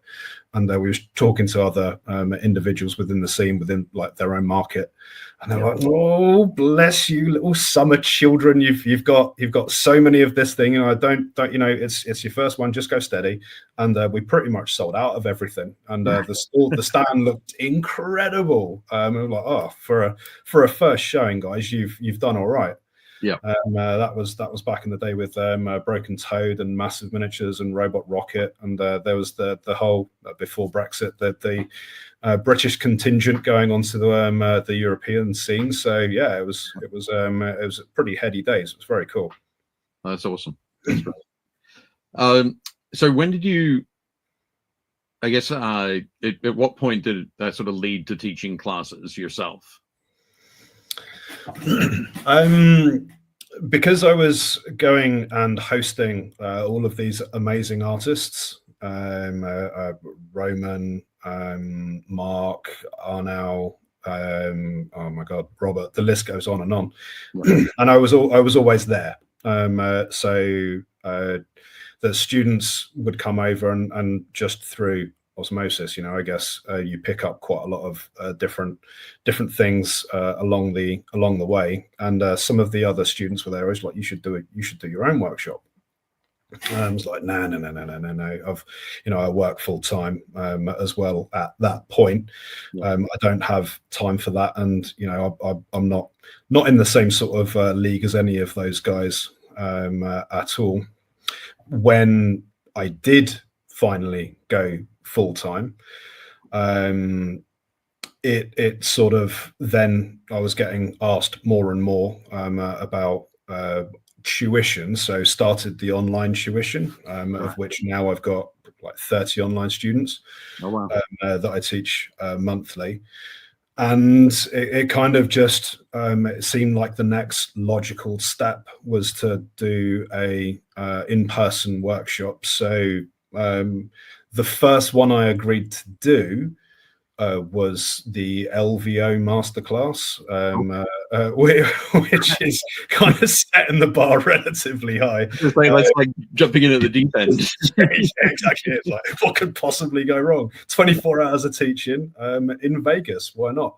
Yeah. But I thought, okay, if I'm going to do that, I should probably do another workshop just before, so I can practice a little bit and make sure that the content that I want to give is worth it, because that's always plays on my mind. You know, that someone's paying a lot of money and putting a lot of trust in you as a teacher, then you want to make sure, or I want to make sure that what I'm saying and the content that I'm delivering is worth it. So I did a workshop in London the November before the January of LVO, and it was fantastic. It was really, really good. It was really super nervous. I always get really choked up before these kind of things anyway. But yeah, no, it was great. And like I said, just a natural progression really from this stage. And teaching now is probably one of the things that I enjoy most about what I do. The painting's fantastic, but the teaching is just talking to loads of different people and seeing their own progression from when we start to where they get to, and how they develop themselves as artists is brilliant. Right. Excellent. You and I met at Adepticon. I can't remember which Adepticon it was, but might have been. It was one of the first ones. One of the first ones we did. We've the previous the Adepticon just gone was our fourth year there. So just after the pandemic, it's going to be. Yeah, it must have been 2022. Probably is when we met. And this year was your first year teaching at Adepticon. Yes, indeed. Yeah. Whole new facet to going to Adepticon. I don't think I've ever been more tired before in my entire life. It's like, yeah, no problem. We'll do the stand. We'll set up. Then I'll do a lesson and a workshop until 11 o'clock at night, and then another one at 8 o'clock in the morning. And then we'll do the whole thing all over again. But it was brilliant. It was just, it was great. Fantastic. And you guys had the stand went great. I know your wife and your sister were there. So. So that's what made that possible this year. My wife and was there as she has been the last two now, and then we brought my sister along to help out, so I wouldn't feel quite so bad by floating off and talking to people and chatting and schmoozing whilst Steph's there running herself ragged on the stand on her own, and that proved to be a very successful combination, because both Steph and Alyssa absolutely loved it, and they did a brilliant job. And when I got to come back onto the stand in between teaching and workshops and meetings and things, and had a fantastic time. Everyone at Adepticon is just so wonderful, and it's like a home away from home. It's such an incredible atmosphere. One of our favorite shows in the calendar. So no, it was great. Awesome. That's excellent. Okay, so I'm gonna we'll wrap this up with the final question that I've got. Mm-hmm. What is it that you are most excited about presenting in your book? That's a toughie. I'm quite excited about a lot of it, to be honest. What I want to do is to present how my own take on things, how I like to develop a character atmosphere through light and volume. That's kind of the biggest thing, and it's the main focus of a lot of my workshops. How if you can understand volume, then you can pretty much key into a lot of the special effects, as it were, like NMM or OSLs, and how all it is really is just light, shadow, and shape, and how it plays. And I guess not necessarily my own journey. It's just how I do things. I also, and this goes back to what I was just saying a second ago, is I just want to make sure that the content is interesting. There's a lot of incredible tuition and books out there from lots of other people.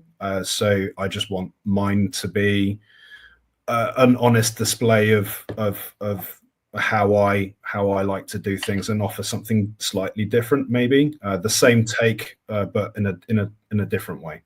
Right. Excellent. That's fantastic. I am very definitely looking forward to working on it with you and seeing the book develop. So I think it's going to be absolutely great. I'm excited. So I think we'll wrap it up there. Thank you very much, Tim, for no worries. Thank you for having me, and thank you for giving me the opportunity. I can't wait. Oh, no worries. That's been great. Cool. Thanks. All right. Take care.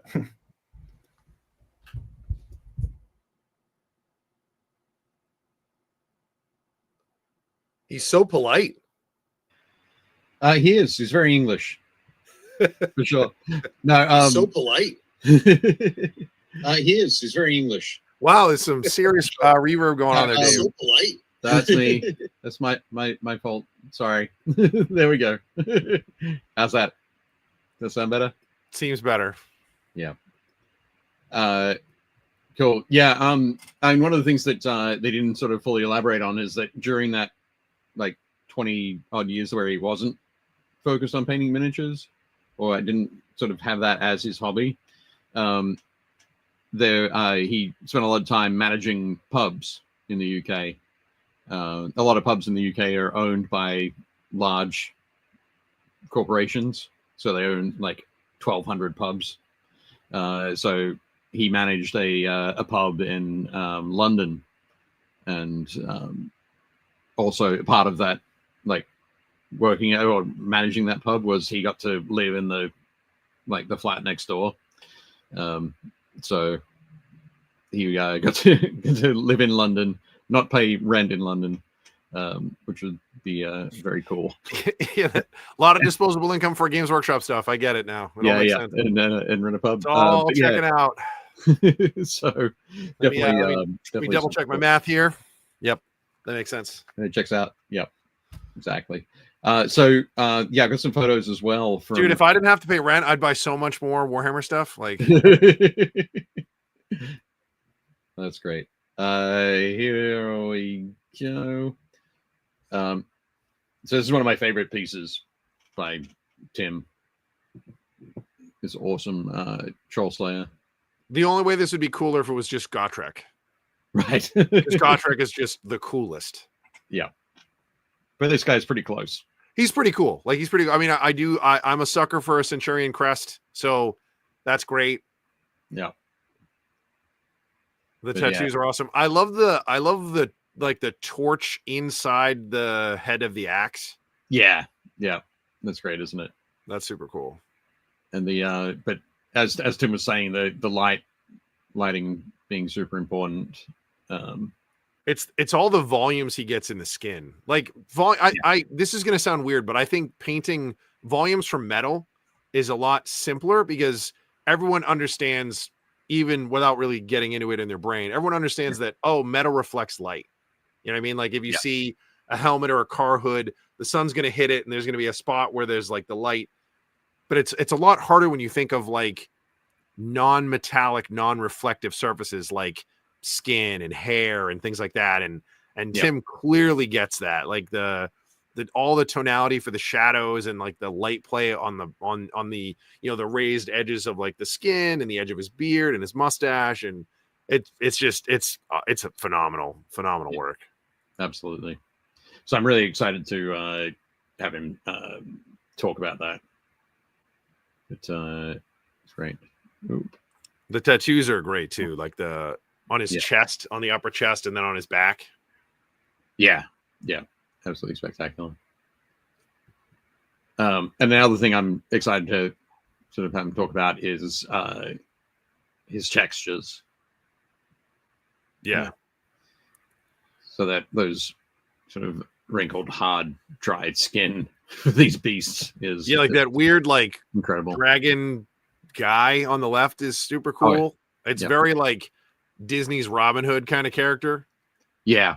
It looks like somebody took one of the crocodile royal guards and one of the rhino royal guards and mashed them together. Right. But he's great. But yeah, all the textures on like the dinosaur skin, that's amazing. Yeah. It's fantastic stuff. So yeah, really excited about that. And just quickly, while we're going through the show, hey, there we go. So that's Corey. The right this way is what up. Corey looks like under normal gravitic circumstances. Yes, exactly. So super cool stuff there. She was not in space along with 5 other women a couple of days ago. That was in fact taken here. That's a terrestrial photo. It is indeed. I saw that Sean said he got his badges and tickets. I just did mine. So I got into the Bromance Bash, and I'm doing the Friday Necromunda thing. So cool, excellent. Now I just got to learn Necromunda. Excellent. And Jonathan says, "Oh wow, I have 2 postcards of Journeyman miniatures. Good to put a face to the name for sure." Alan says, "I posted on the Facebook group, but it went to moderation for some reason. That's weird. I don't know why. But how do I get you my address for the paint set? Can I have the German one? You should be able to message. Yeah, just message the page. If you go straight to Build Paint Play's page, not Build Paint Play Community, but Build Paint Play, you should be able to message through there, and we will track that down. Cool. Excellent. Okay, so are we ready to check out some more minis? Yeah, let's see what we got. Have we looked at enough? That's not a thing. That's never enough. Never enough. I do like your winged hussar motorbike rider in front of you. That's pretty rad. Oh, yeah. Oh, he came off. Hold him right off. Yep. I like it. Yeah, I think I'm gonna. A buddy of mine's gonna 3D print me some Trench Crusade stuff, and I think I'm gonna do my entire faction as like the Polish. There'll be at that point in time, I think it's still Polish Lithuanian Commonwealth, so I'll have lots of hussars. Yeah, I think lots of hussars will be fine. I don't know because the timeline sort of diverged before. Yeah. No, I get that. I get that. Whether it's whatever the name is, I'm not sure. But anyway, it should be good. Cool. So let's jump into talking about minis from the Facebook group, Build Paint Play Community. First up, we have Bam! So Adam Weller has shared this awesome piece with us. She looks pissed. She does. So those scratches on her thigh that I get it. Like those are gonna scar. It's gonna get itchy. Yep. They look fantastic though. They look too real. But yeah, Adam's done an awesome job here. Oh, Scott has to head out. It says adios, folks. Congrats again, Dave. I'll check out the gallery later. Take it easy, Scott. Have a good one. Have a good one, mate. Bye. The pinks and the greens on like the snake head are awesome. Yeah. Yep. You got that just great vibrance there. Alan, she's probably not that cold. She's hunting snakes. Snakes don't like the cold. So I feel like she's probably dressed appropriately. Probably not the smartest thing to wear if you're hunting snakes. Like I would definitely wear boots that come up to my thighs. But other than that, yeah. Probably gloves. Probably gloves as well. Yeah. Yeah, for sure. But no, great work, Adam. She clearly does a great job doing both like retention and extension moves because like her triceps are in great shape. That's phenomenal. Awesome. Fantastic. Next up, Alan. So Alan said his club was at an event.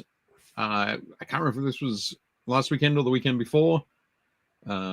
but he Some ran combat. some, You got some combat zone going on. Yep, Cyberpunk Combat Zone. Ran some. It's a good game. Yep. Yeah, and Cal says she never misses a leg day. No, probably not. No. Fantastic. Yeah, cool. But yeah, looking good there. So doing some recruitment for their club, local event. Very cool. Oh, sorry, as well. That was in a stadium. So this was on the like stadium concourse. The only thing I would upsell you guys is you guys need to get a tablecloth for that table. That table is pretty sad. Absolutely. Just even a simple black tablecloth would instantly make that pop. You'd be like, oh. Yep. Excellent. Alan also said that for a future event later in the year, he's planning on running a zombie game. Are those all Sarissa flat packs? It looks like. Yeah, I'm not sure. Is that a Sarissa branding on there? I can't see it. But yeah, he's working out what he needs to assemble, what he needs to get painted. Well, there we go. The tables were nice, but that was a lie. Yeah, they lied to you. Yeah, they are tables. They are not nice. Yeah, maybe they don't have splinters, but yeah. No, they look pretty. They look pretty splintery. There we go. Mix of TT Combat and Sarissa. Oh, right on. But, I still think I think all Jay's Warsenal stuff. I still think that's the best. I think that's the best flat pack terrain. The fact that you can get it like, you know, with like curves and stuff, and some of it's like pre-painted, pre-printed, like, yeah, that stuff's awesome. Maybe one day Jay will branch into some modern or near modern stuff. Yeah, just like buildings, just like standard buildings. And Alan also shared some orcs that he's working on. So there's this guy, and if you check out the post in the Facebook group, you'll see. He's pretty great. Yeah, yeah, that hammer's awesome. Yeah. I like the job plate he's got going on. All right. Yep. He doesn't want to get any of his teeth knocked out. Right. Yep. Because I mean they're expensive. They do. There they are. Yeah. Mind you, if he's a bad moon, they're going to regrow quickly. I'm assuming he's a bad moon. He's wearing the right colors. Well, yeah. But he might have stolen this from a bad moon. That's true. But no, looking great there, Alan. Excellent stuff. Next up, Amos done some work on this Cerastus Knight Lancer. This is really cool. I was trying to think when this popped up on the page, I immediately was like, oh, and I thought it was something completely different. And then I like looked a little closer and I was like, oh, it's a Cerastus Knight. Yeah. I don't know why. For some reason, I thought it was something else. Okay. Well, maybe those the backward legs or the I thought it was sort of carapace. I thought it was a Custodes Dreadnought. Oh, right. Okay. The one on the left, because like I was looking real fast, and then I looked at the one on the right, and as soon as I saw that bird knee, I was like, oh no, that's a knight. Yeah, absolutely. Excellent. That's good. I don't know if it's just the photo. The plates on the top, right, look super flat. Like I don't know if it's just the way the light's hitting them, but it doesn't look like there's I don't know, like he didn't do like a wash on the plates, or he didn't do like, again, it could just be the photo, but it could be. But I think you're right. It looks like it could use a little bit more contrast up there. Yeah, or like a different angle for the photo. Like I'm not saying that that's the problem. I'm saying it looks like that. So there we go. Amos has said it's the light. Okay, nice. New pics are coming. Yeah, I was like, he's way too good a painter. Like, there's no like, it's like last time when I was like, oh, it looks like his guts should be wet, and he was like, oh, they are. So again, like I'm giving him the benefit of the doubt. Cool, excellent. But no, thanks for sharing, Amos. So he looks great. Nice one. Yeah, he's dope. I love knights. One of these days I gotta finish my knight household. I think I own like 5 knights. I have one of them built, and like the rest are like in pieces. So it's one of these days. They are. Oh, pardon me. They are really models that you've got to do all at once. Yeah, You get a great look if you do them all at once. Yeah. But yeah, excellent. Cool. Next up, Ben Fail. Yeah, Ben decided to try out the It's the army. It's this army box. It's the Blood Angels Death Company army box. Yep. We were doing like a not a tournament, but like a small thing at the shop, and Ben was like, "I'm just gonna paint these guys up." So he did the whole thing. He's doing him just using the John Blanche sets. Right. And they came out great. Like I have a soft spot for Lamartes. He might be one of my favorite characters. He's definitely my top 5 for characters in the Games Workshop sort of universe. But I love this model. And again, as long as you just don't paint the bird that's in his mouth, he looks amazing. Like his skull helmet's rad. He's stomping down the stairs like he's just here to kill somebody, or more importantly, he's here to kill everybody. Everybody. Yeah, he's rad. Yep. And Ben said he's working on these, but he's going for that the look for the was it Angels of Death? Was that the animation? Yeah, on the Warhammer Plus. Yep. So it's black and white and red is the look for those. They look great. Like these, the new assault intercessors are such a nice kit. Right. Like they're so dynamic. Like, sure, it's a little weird that every single one of them happens to be on like a strategically placed rock. That can be a little insane, but I love this kit. It's so nice. Well, maybe they're playing that like the floor is lava because it looks. Yeah, it probably is. Or in this case, the floor is blood. Yep. Yeah. Oh, in which case they're like, let's jump in that. But yeah, they're super nice. They look great. He painted them up super fast. They look great. Yeah, looking good there. So nice work, Ben. Stephen has joined us. Cal's getting his salamander finally home. Excellent. And Cal has been working on these snake guys. I think he said they're salamander. I think they're salamanders. Salamanders. My bad. But yeah, man, those are looking wild. Those are so funny. Him and they love the old minis. In Steve. Yep. Yeah, him and Steve. They're all about the old school like metal minis. I love it. Yeah. Man, where were you guys like 20 years ago when I was like, man, what am I gonna do with all these metal minis? Awesome. We've also been joined by Alan. He probably just got out of class. Yeah. Excellent. There we go. From Satanic Panic Miniatures. These are modified. Nice. They're great. Pretty cool. Yep. Nice one. Good work, Cal. Next up, Chris Gorka painting up some more dreadnoughts. We didn't show this one, did we? No, last week we showed Jeff Smith's. Right. I think a couple of weeks ago we showed one from Chris, but yeah, I don't think it was this one, but yeah, looking good. I love the heat bloom on the Onslaught Gatling cannon. Dude, it's one of my favorite tricks. And when you do heat damage on guns, I usually do it on Gatling guns and I do it on flamethrowers. Right. But it's so subtle, it makes such a difference though. Yeah. Yep. People always get really panicky and I'm like, it's super easy. I'm like, just paint the whole thing silver like you normally would. Yep. And then you just start edging towards the barrel. Like I do a little bit of copper mixed with silver, and then I do copper, and then I mix a little bit of purple with the copper, and then you mix a little bit of blue with the purple, and then you just do blue with black, and then you just do black. Like I just do the end black and you're done. That's it. It's right. It's not hard to do, but it's such a cool effect. Yeah. Excellent. His plates are so clean. He needs to put this guy needs some squad markings on his shoulders. Oh, for sure. That's too much real estate. That's like that says put something on me. I'm okay with it not being too cluttered. This brings the focus into the center there. It doesn't sort of draw your eye all over the model. But no, I think it's good. And Jeff Smith says the last one you showed was his Brutalis. Oh, right. Okay. So was it this one? Yep. Yeah. No. I don't think we've seen this one. No, it's another one. Yeah, it's a different Brutalis trend. Maybe I'm wrong, great. But no, this looks cool as well. Yeah, this is amazing. There you go. This has got some flair on the shoulders.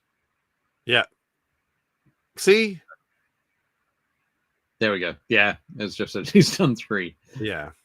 But yeah, no, the Brutalis is such a monster of a kit. it is. I love it. I don't think I'm sort of super sold on it as like a regular dreadnought or as the what's the ballistic Redemptor? Yeah, I'm not sure I'm sold on the Redemptor, but I'd love the Brutalis for some reason. See, the Redemptor, I like the Redemptor. So now there's three. There's the Redemptor, there's the Brutalis, and there's the Ballistus. Yeah, the Ballistus. So which is great because all they did was they redid all the classic dreadnoughts. So this is a Furioso. The Mortis pattern dreadnought, which was the missile launcher last cannon, is the Ballistus, and then the Redemptor is just the regular dread. Yeah. I still have a soft spot in my heart for the old angry box knot. Like it's just one of my favorite models. The problem is the scale creep is so real. He looks tiny if you put him on the board. Absolutely.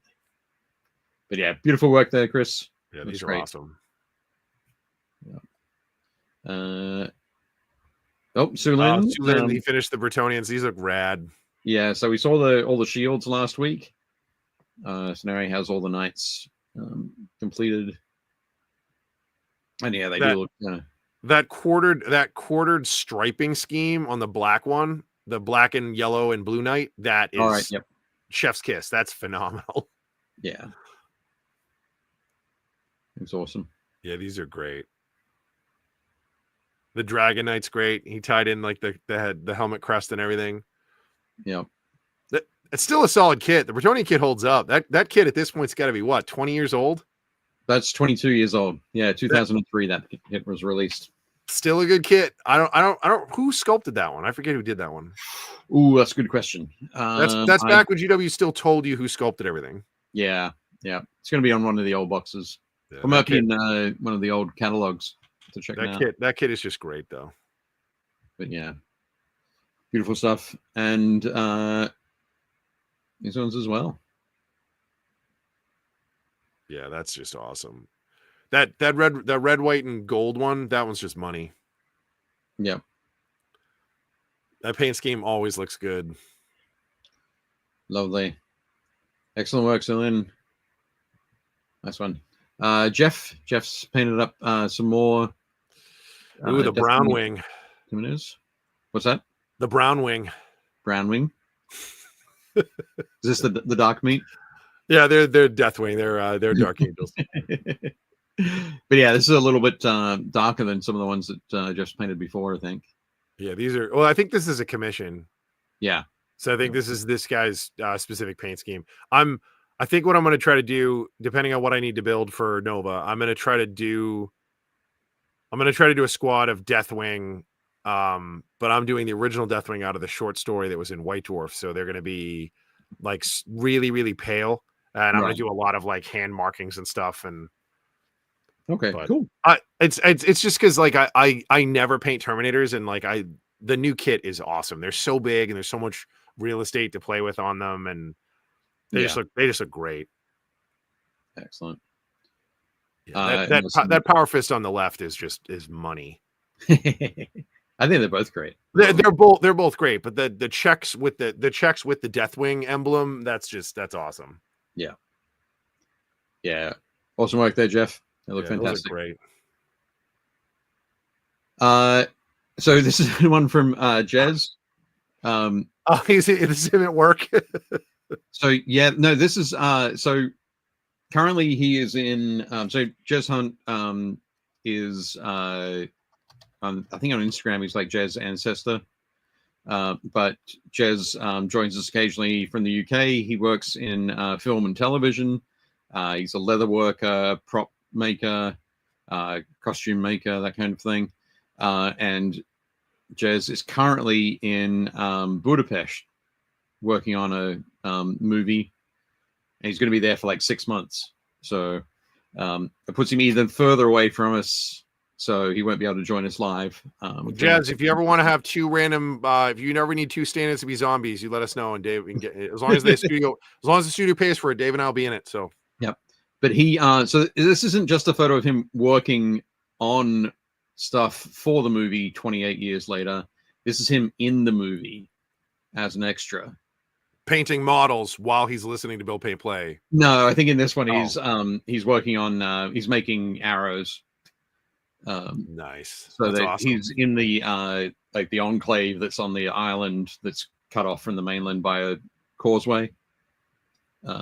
So it's exposed at low tide, high tide it comes back up. But yeah, so he's in the film, which is super cool. That's awesome. So that's great. But yeah, looking forward to catching that later this year. I have to go back and watch like I said, I watched the first one when it first came out. I mean, at this point, what was that? It's been a minute. I didn't watch the second one, so I'll have to go back and watch that. It hasn't been 28. I don't think it's been 28 years. No, I don't believe so. We take a quick look. Sorry, I just want to know. And I have to make sure I put in 28 days later, not 28 days. 2002. So it's been 23 years. Yeah. Okay. Which is pretty wild. Fantastic. So congrats on that, Jez. Next up was your game against Luis in the store. Yeah, so he's never played a game before, and he wanted to learn Combat Patrol. So I was like, as soon as your Combat Patrol is ready, like bring it in. So that's the Crimson Fists Combat Patrol that I painted, whatever that was, like I don't know, a year and a half ago or something.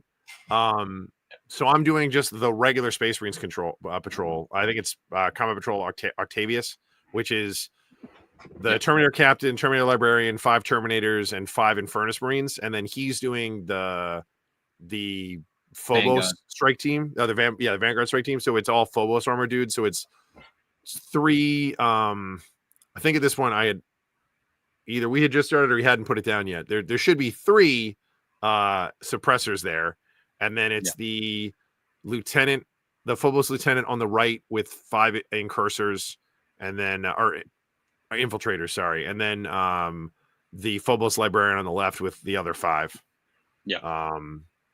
But yeah, we just did the basic like standard combat patrol. So there's 2 opposing objective control points, and then there's 2 to the right that are 10 inches away, or 1 to the right and left. You can just barely see one in that building, kind of poking out on the bottom left side.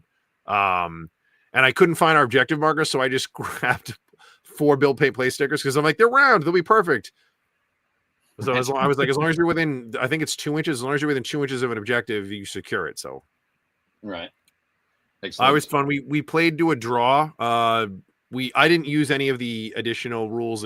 If we had, like Ben was talking about how you can take a secondary objective and you pick it at the beginning of the game.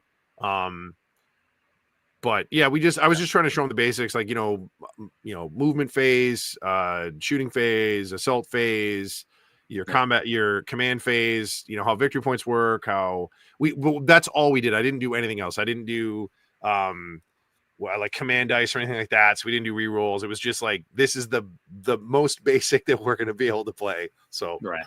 But it was fun. He had a blast. Like he seemed like he had a good time, and yep. I think now he's gonna keep adding to that army and try to get it up to. I think he said next he's gonna try to do 1,000 points and then try to push it all up to 2. Cool, excellent. He is also working on this guy. Yeah, Tech Blackhawk. Yep. So we saw first stages last week. It's coming along there. Rad. Yeah. His hammer's great. I don't know what the trigger grip on his hammer does. I'm sure it's something terrible.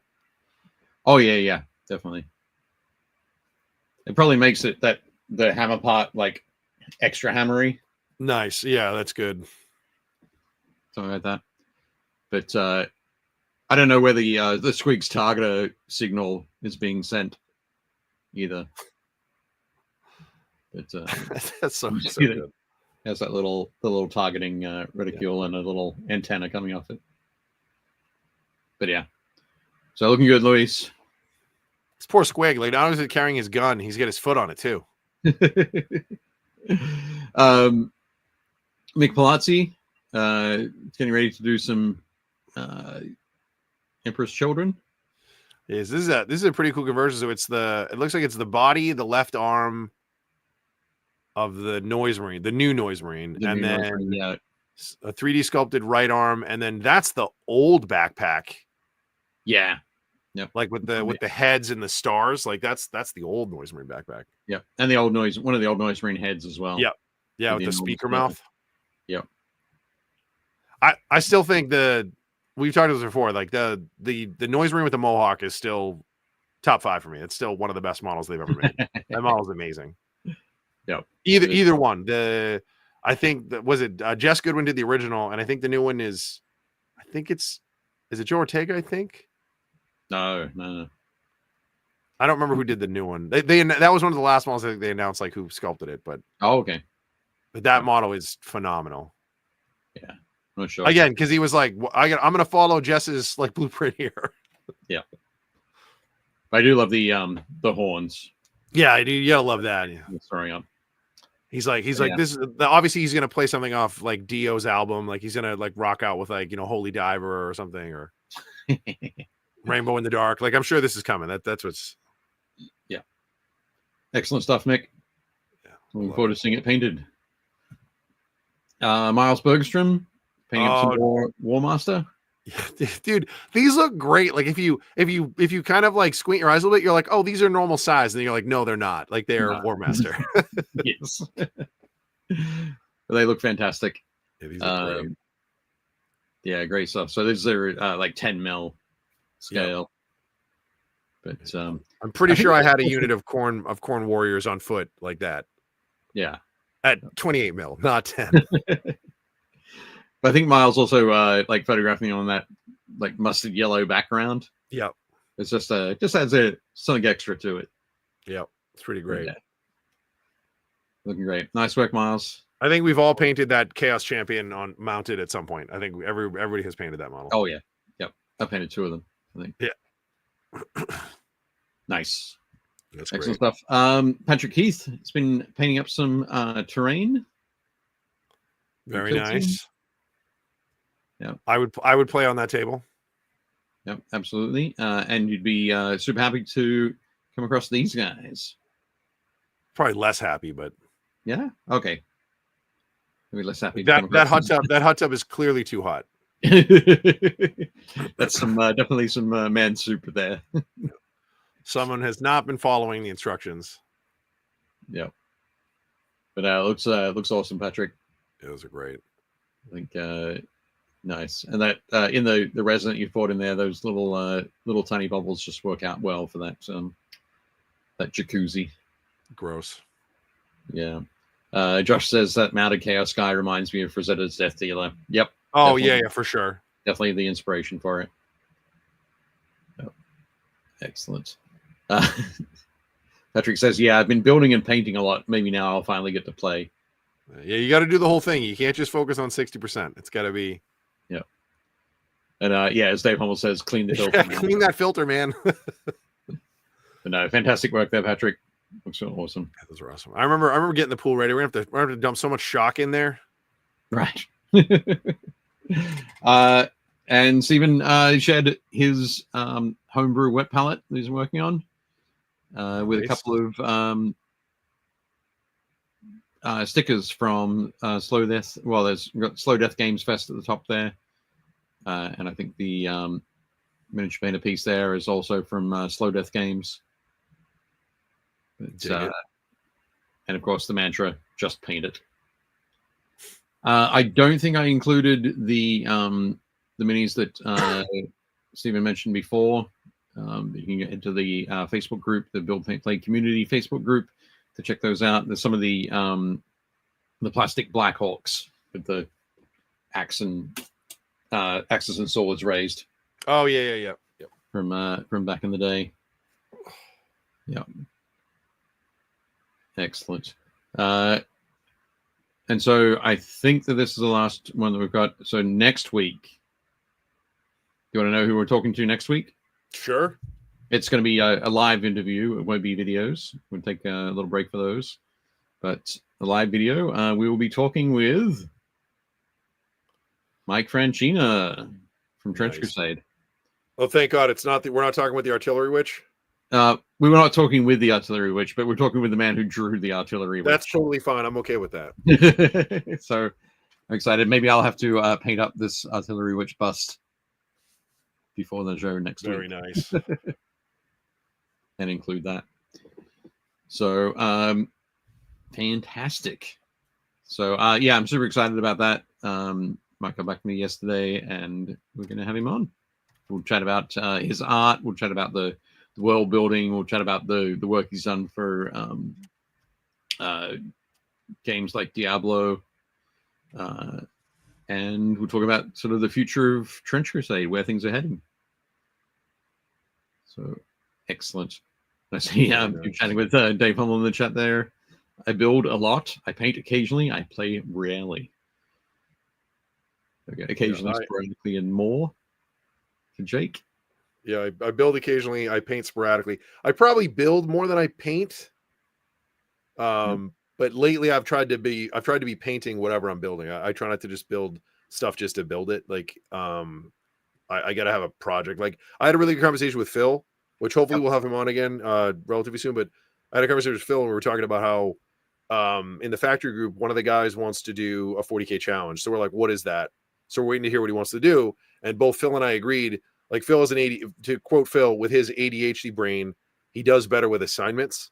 Okay. And I was like, no, I'm the same way. Like we've talked about this before. I need a deadline. I was like, so it's helped with me not trying to just build a ton of stuff and have it like there. Cause I'm like, I'll just I love building. Like I'll just build and build and build and build. I have to be like, what am I working on? I'm going to build that. And then I'm going to paint that. And then I'm going to work on the next thing. And I'm going to build that. And then I'm going to paint that. So. Right. But. Yeah. Cool. Okie dokie. All right. Well, I think that's all we got, right? I think that's it. So, all right. Well, yeah, huge shout out to the Army Painter again. Make sure you guys like and subscribe. The links are down below for the Art of series from this handsome devil, and then yeah, that guy. And then if you guys have any questions, if you need anything, obviously message us, let us know. If you won one of the paint sets, like Dave said, go to the BuildPaintPlay Facebook page, not the community page, and message us, and we'll get you squared away that way. Make sure you guys follow the stuff to be entered for a chance to win a badge to Nova Open. Good luck to Mike. Hopefully things are going smoothly for him with all the signups and the registration and all that good stuff. I did hear from him. Yeah. How are we looking? And he said, I said, have there been any issues? He said, nope, so far so good, other than folks wishing we had more tickets. Sounds about right. Yeah. Well, we'll see you guys all next week. If anybody needs anything, let us know. If you need any Army Painter stuff, make sure you guys use the code down below. You can go and shop and use that code. We will see you guys next week. And as always, are we good? Are we ready? Yep. Okay.